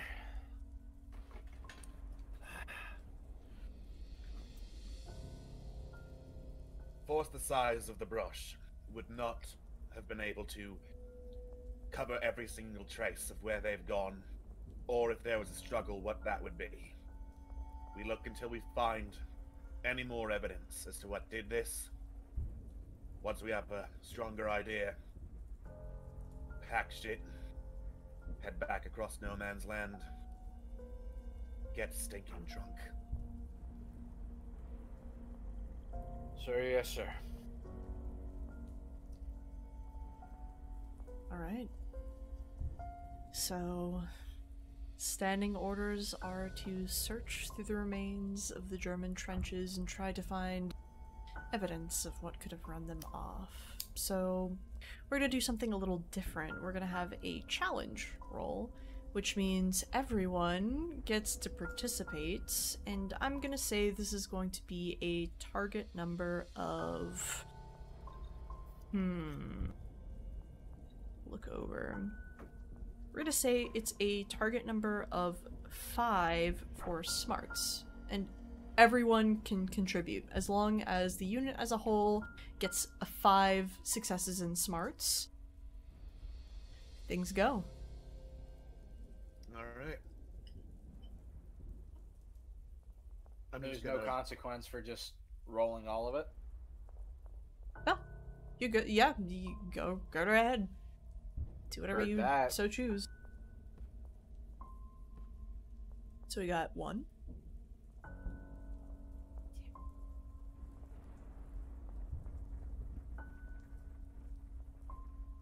Give Communications is a smart skill, so I just rolled. Yeah, that's fine. So it's 2-3. Woohoo! 3. I will actually spend a point to raise that 4 to a success. Yeah, sure. So we're standing at 4. We need one more if possible. We need one more. One more success. All right, guys. Fuck it. I'm burning a card. All right. Wait, Because no, hold on. It's thematical. fair enough.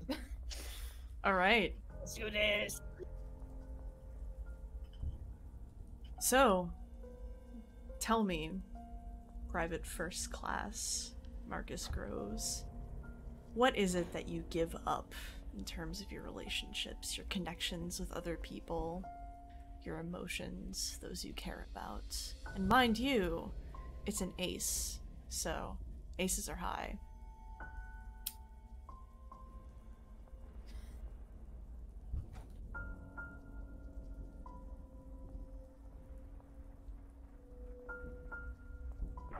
All of my commanding officers are idiots. They are individually marching one by one into a place that our main enemy, the Krauts, the ones who have been tearing us apart, had to run away from. That should be us. And we are a hell of a force. And they want to stay behind. We have relatively recent bodies all around. Same injury. Slit at the fucking throat. And they want to keep going? Fuck it. I went through my camp. Soldiers follow orders. Orders follow orders. And you would know that more than anyone else, Private.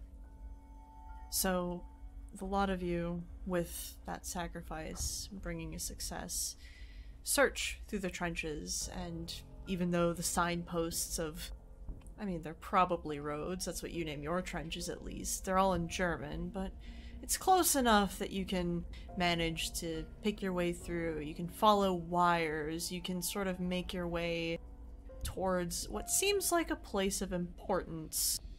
And sure enough, you find a dugout. And it's not like the dugout that your CO took you into to give you the briefing, you know, all bare earth and swinging, flickering lamp. No, this is nice. It's proper. There are actual walls. The earth is held back. The floor is a hard, packed earth. It's nice. Man, if anything, the Bosch really know how to engineer a trench, that's for sure. But this is a communications dugout. You found yourself in a communications trench. And as you sort of recognize this, you follow the telephone lines in, you hear this sort of wavering, fearful voice. Wer ist da? Was ist das? It's in German. And they sound scared. I have nothing in communications, but that doesn't mean I won't try. You know, and since you all are here and you all have been searching, I will allow you all to sort of make this a kind of a challenge roll. So one of you can roll communications, and then everyone who chooses to go in will add a guaranteed success to that roll.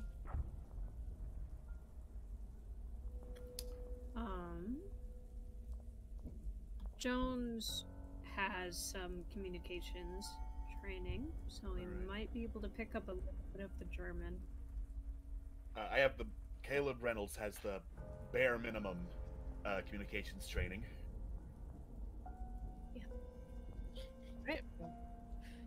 Garner has Jack and shit. So we're gonna call it a target number of 4, and I mean, with everyone helping, you have at least 3 guaranteed successes. So It's like as the German, as the crowd is talking over the phone, radio, communication system, Groves just calls to the rest of the squads. Please tell me one of you speak German.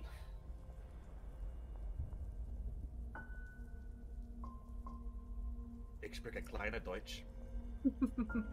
Sorry, mate. Not exactly common where I'm from. it looks like Corporal Jones, judging by that roll, has you covered. But I think we're good with everyone helping. So you sort of advance, and once you called out Groves, the noise sort of fell silent, and you heard kind of like a shuffling. And as you sort of go down into the dugout, the lot of you, as your eyes sort of adjust into the darkness, you see one small, frightened person. He's sort of like huddled up against the back wall. He's actually sort of like pushed himself up under one of the tables, and he looks at you all with these wide, terrified eyes. And he sort of sprichst du Deutsch? And he is asking you, and you get this, Jones. He's asking you if you speak German. My rifle's trained on him.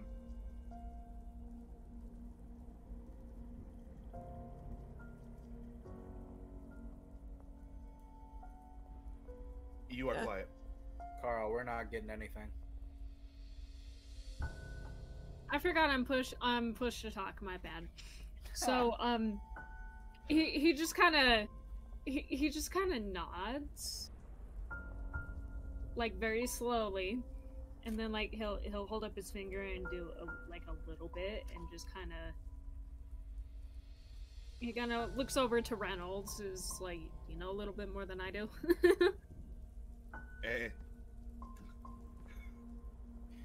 Some.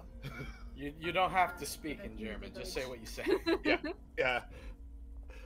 So, fun fact: my family came from Germany, so I know very little German. So I'm going to look like an idiot if I try to speak actual German in front of them. So. Same. Well, just say what you say. Yes, thank you. All right. So, Jones is looking to Reynolds to do the talking. Yes. Cool. All right. What happened?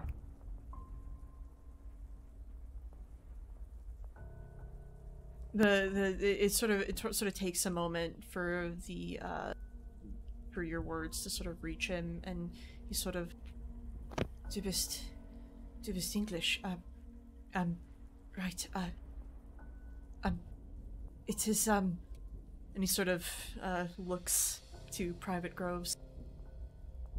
You are not going to shoot me, are you? He sort of raises both hands. He's still under this table, sort of huddled, hiding from you or anyone else. He's talking English now? Yes. Not sure yet. Don't give me a reason. I'm not. He sort of like pauses, sort of. Right. You asked what happened. I'm not sure. they all they all left. There was an explosion and things were happening, and it was confusing, and I was injured, but by the time I woke back up, everyone was gone. Well, they were leaving, but I don't know why. It was... something is not quite right. The officers, they...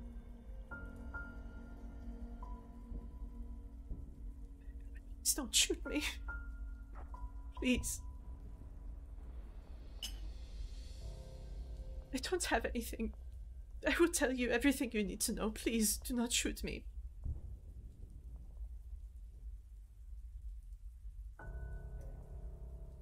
Groves is keeping his eyes on him. He's not pulling no trigger. His finger's on it, but he's staying steadfast. He's not even looking out to anybody else. Please, my name is Otto. I have a daughter. Her name is Clara. Please, I don't... Please, I will tell you everything you need to know. They left me here. There are people in the trenches. I don't know what they want, but they're doing something. I don't know what. I don't know. Something's not right. Ever since the charge, What's not right? Started... The officers, they were speaking madness, and people started hearing things. I haven't heard anything, but I've heard people talking, and most of command, they left. They left people behind. I don't know. There was either a mutiny or something. I don't know. What about the dead ones outside?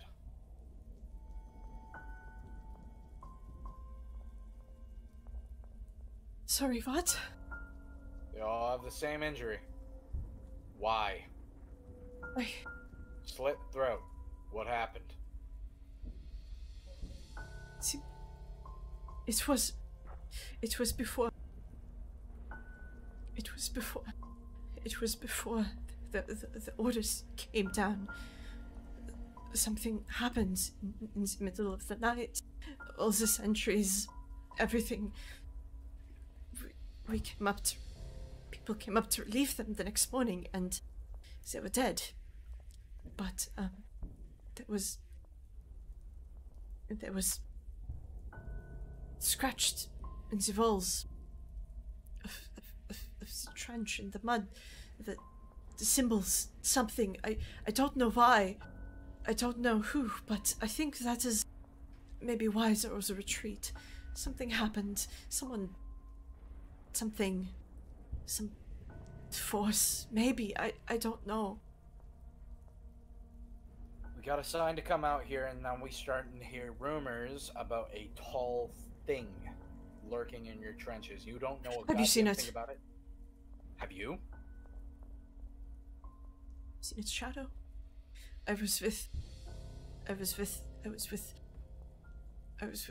one of my friends, and it took him.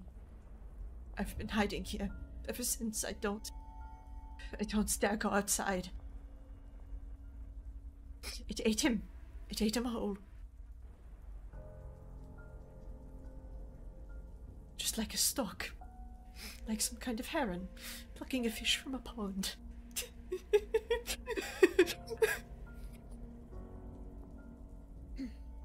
The private visibly, like, keeping his eye trained on the crowd, keeping his rifle steady.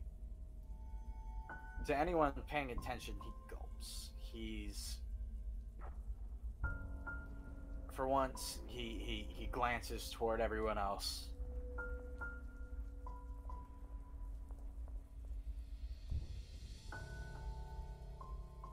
Wait. I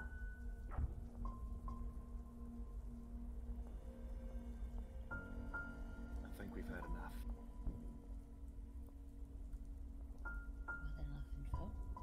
If you're going to shoot me, just shoot me. What are your orders? I didn't have anything. They left. They left without me. But Lieutenant orders. Lieutenant Reynolds just stares down Otto. Just completely dead eyes. Nothing behind him. Gun down, Private. There is a breath of relief as he lowers his rifle.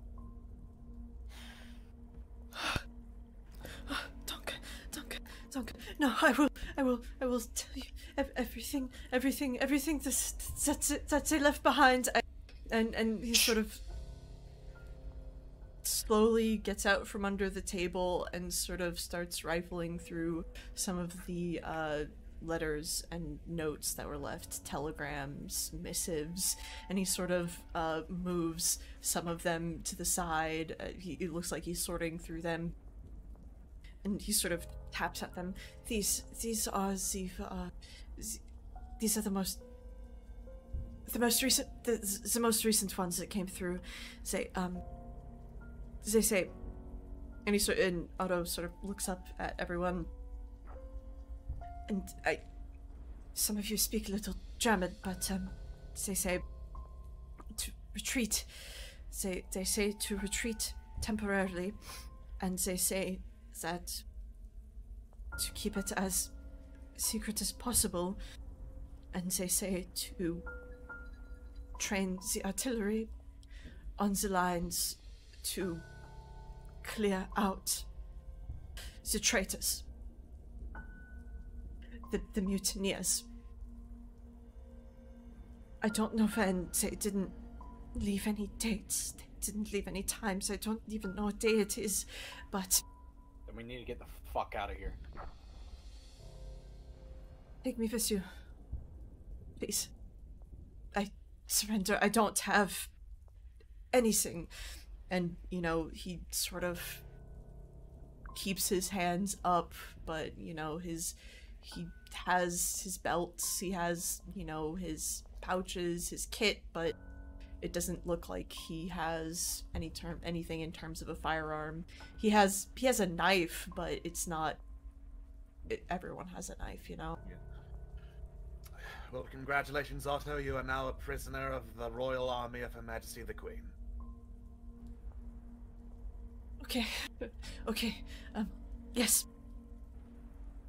You didn't, the thing. You did not see it, correct? We haven't seen it yet. And I'm going to bloody hope we stay that way. And you did not see anyone else, did you? Only the Can't dead. say that.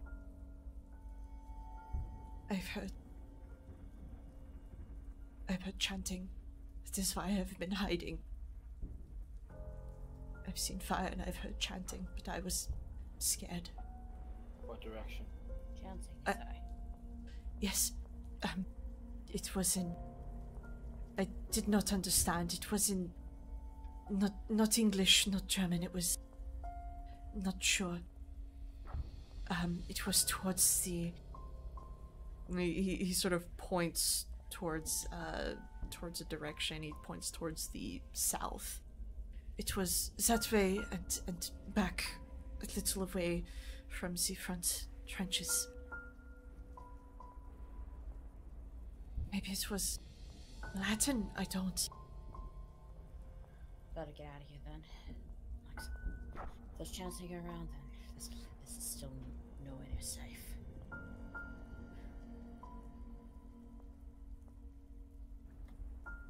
So we're finally deciding to head back? We have our information.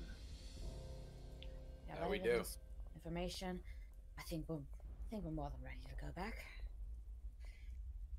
Then let's go far away from that fucking direction. And quietly.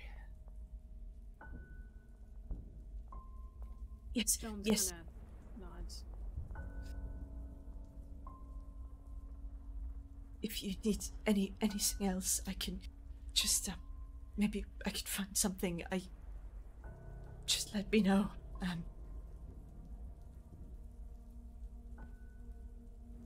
Keep being useful and we'll ask. Okay, yes. And he Otto nods, still obviously terrified of all of you, but he will follow you and not cause any trouble. He is more than happy to help you in any way that you would want. Let's get the fuck out of here. Right. Fuck this shit, I'm out. Hell no! Alright. So, as you We just got leave, a German confidant. Yeah, he is. as you leave the communications bunker, you, amidst the sort of hazy sounds of the rain and the distant artillery, you do, now that Otto mentioned it, you do hear something different. This sort of slow, sonorous, almost droning noise. And you, Gardener, you actually understand exactly what's being said. The sort of things that have been pinging at the back of your mind, the things that allow you to control others, those whispers that you've allowed into yourself. They don't necessarily translate for you, but they let you understand what's happening. It sounds like some kind of a ritual to either raise the dead or control the dead, something like that. And it is indeed coming from where Otto said it was coming from. Back. We gotta get the fuck out of here. I have a good idea of what those chants are, and that might explain the little rendezvous with Fox and those other two we fought earlier. We need to get out of here now. Don't have to tell me twice.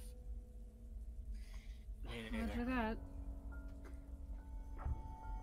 Alright, so, you take the route that you took to get to the communications trench. You retrace your steps.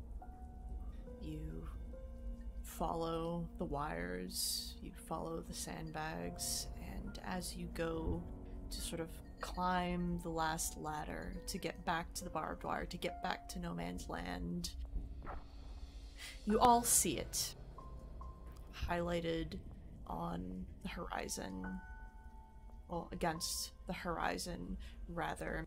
The bright flashes of the shellfire throw it into stark contrast with everything else, just for brief fractions of seconds at a time. There is something moving along the trenches. It is large, it is as tall as a tree.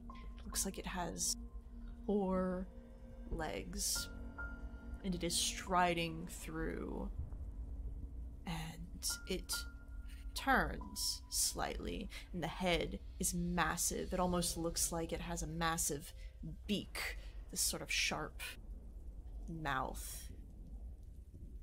And you all notice that it notices you, and it begins to move towards your direction. Shit. You've got a brief few seconds to react. It already sees us? It did see you. Well, fuck. Damn right. I don't see myself outrunning something that runs on 4 legs. Prepping this fire.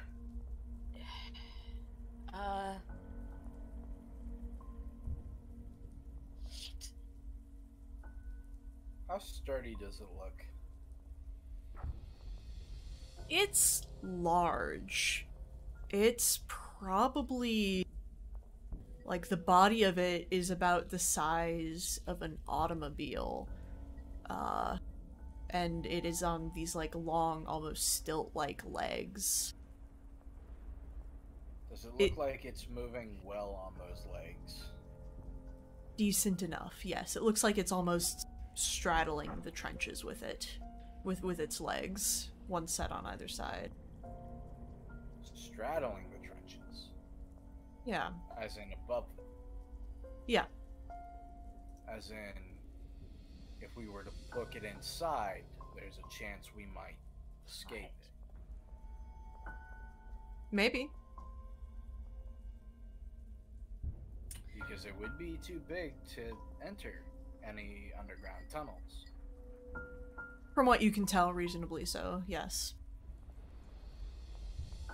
Just putting that out there for everyone All else. You'd have to leave eventually, though. Of course.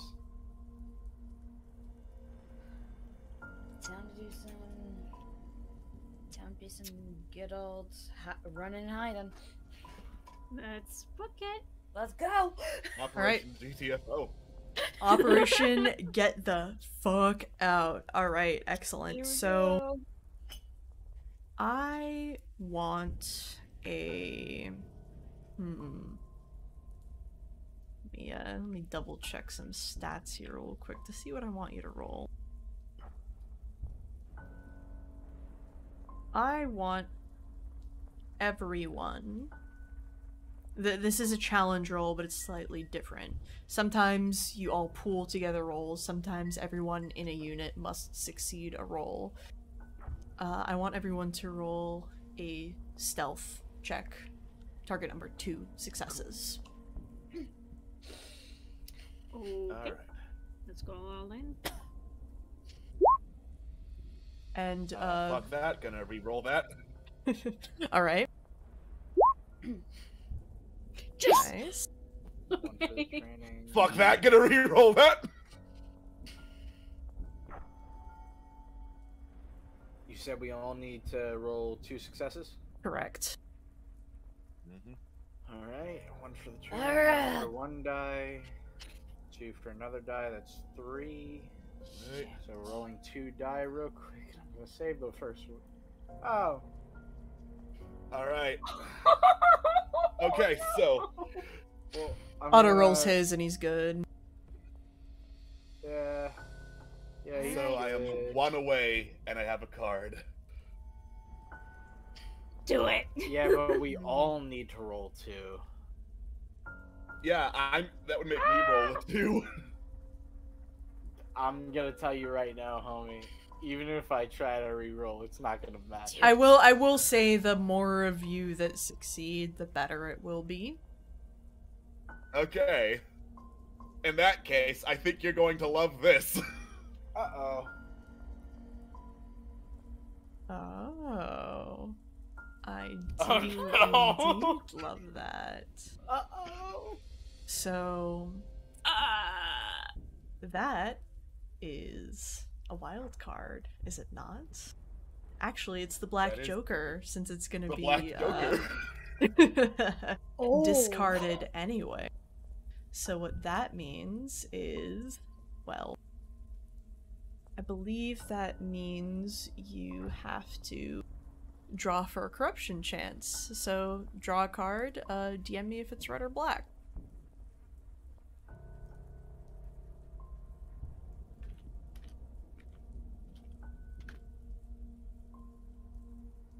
Oh-ho! And then slap it on the table for me to get rid of for you, thank you. Good old all the world's a stage or fine fancy cleanup crew. So, we're going to, since this is strong, since this is the wildest card that there is, what do you lose, Second Lieutenant? Oh, well, this is going to be fun.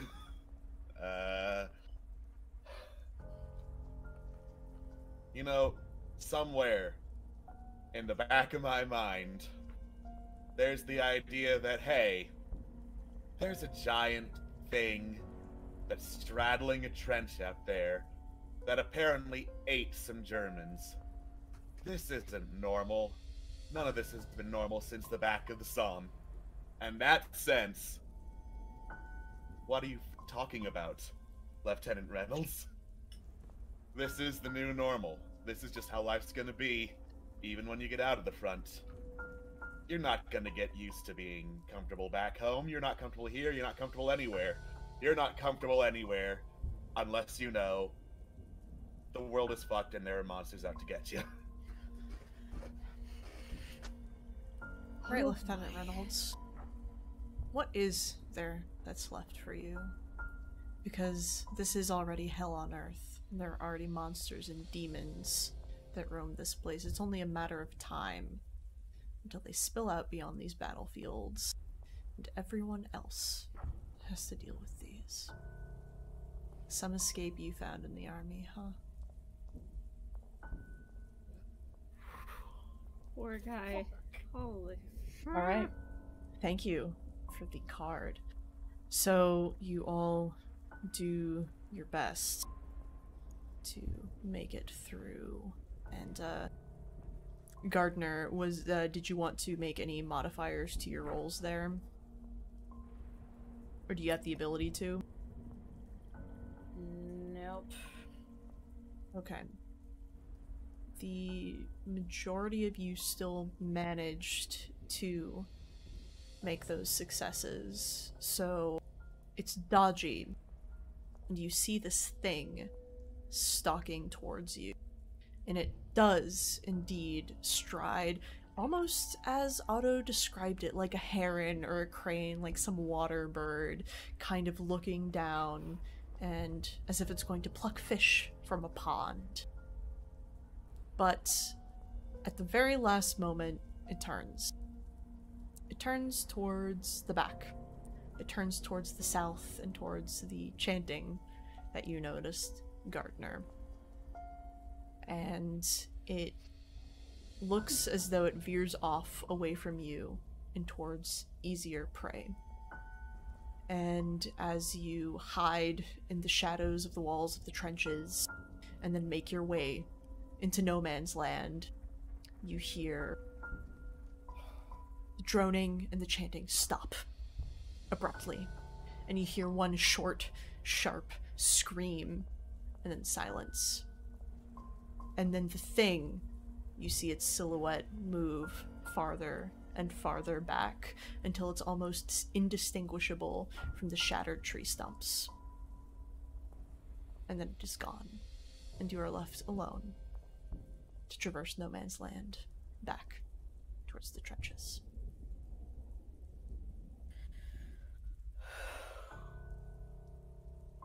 Let's go now before the thing comes back, shall we? It's not us. Gonna be a lovely day for a walk. Otto, how are you feeling? I think it is a, it is, yes, Lieutenant, it is a lovely day for a walk, and it is a lovely day, Private, to be a prisoner. There is nowhere else I would rather be. Welcome, I suppose. Given everything we've gone through now, I can say, my friend. Apologies for the rifle. No, if our positions were switched, I'm sure it would be similar. Otto Mueller, it is a pleasure to meet you all. Although I very most definitely wish it was under better circumstances. Marcus Groves. Gross. Welcome to the other side. Yes. Thank you.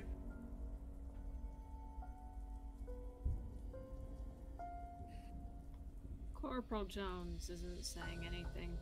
He's just staring off from where that creature came. And he just kind of blinks, recalling something that might have happened before. But he can't put his finger on it, so he just kind of shakes it off and turns back towards the rest of the group.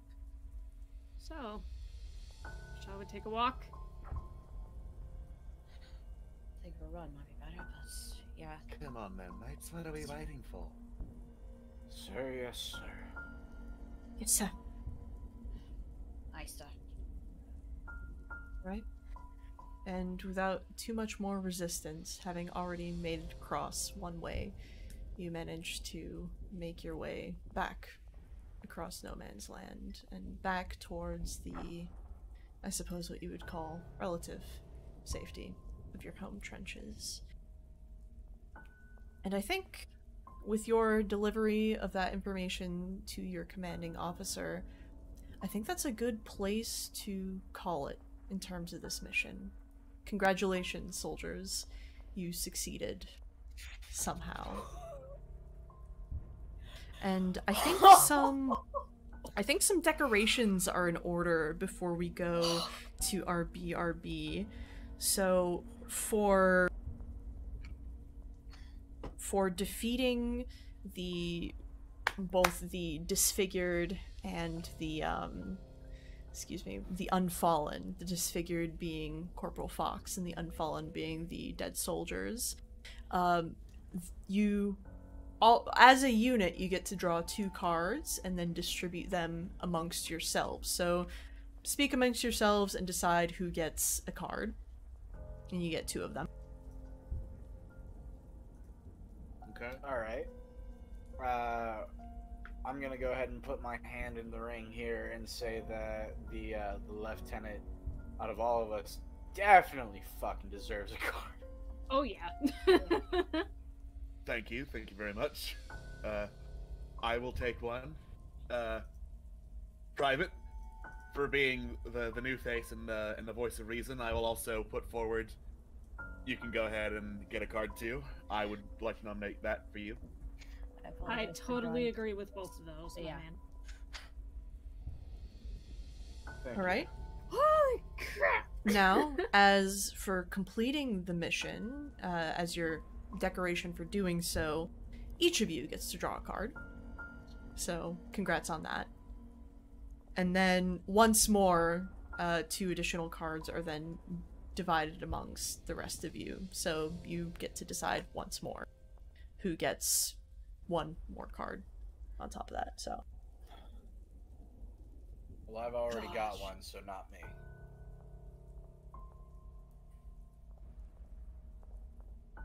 Okay, we all have 2 at this point, so it's a matter of deciding who of us gets 3. Correct.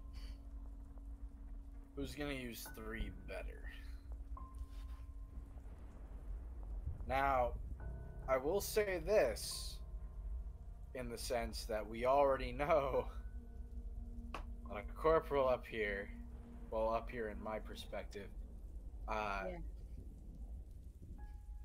you has no, you're pointing away from yourself. I'm pointing at you.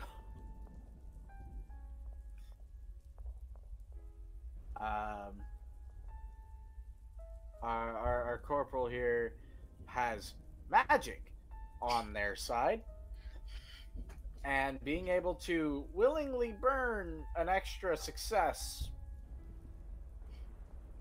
kind of good for him. Not gonna lie.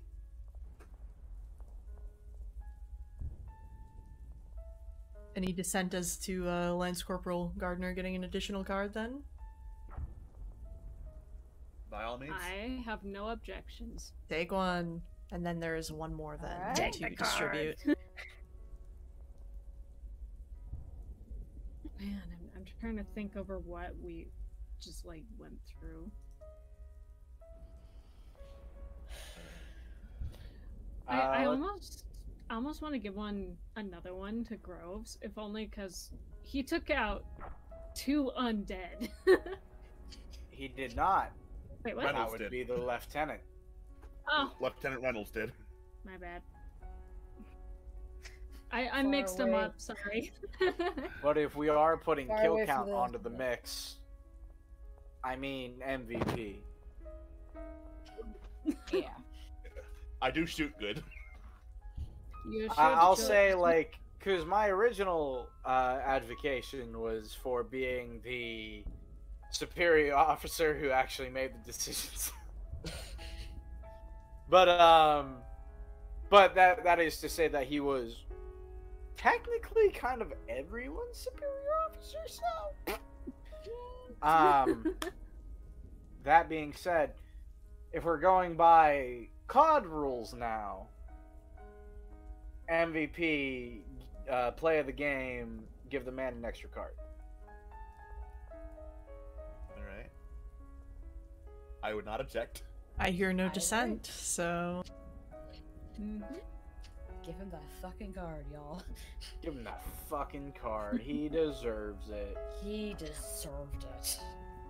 I was originally thinking advocating for Jones, if only because he was the one that's like, hey, let's go into the trenches and figure stuff out, even though people wanted to turn away. But he doesn't have kills on his count, so I'm okay with that going to Reynolds. He is still good boy. Alrighty. Oh. Besides, Jones already has 3 for his magic. No, you're Jones. Yeah. I'm Jones. I'm Jones. Gardner is magic. You're forgot Jones. for half a second. Yeah. Gardner's Our- magic. Our Anzac boy, yeah. Yeah. Excuse- Yeah, Reynolds is shoot, man. Pardon me, my friend. Okay. You're fine. You're fine. Right. Wow. We reached a successful end to our mission. So I am going to throw up a general... You do have the opportunity to increase your skills and do things with your decoration cards if you so choose. I'll throw that up for you guys to decide. And in the meantime, I think we'll go to a quick break so we can collect any questions or comments the chat might have, and we will be right back for a post show. How does that sound to you guys? Sounds good. Brilliant. All right, Sounds in great. that case, we will be back in a moment. See you in maybe like 10 or so minutes. All right, and bye.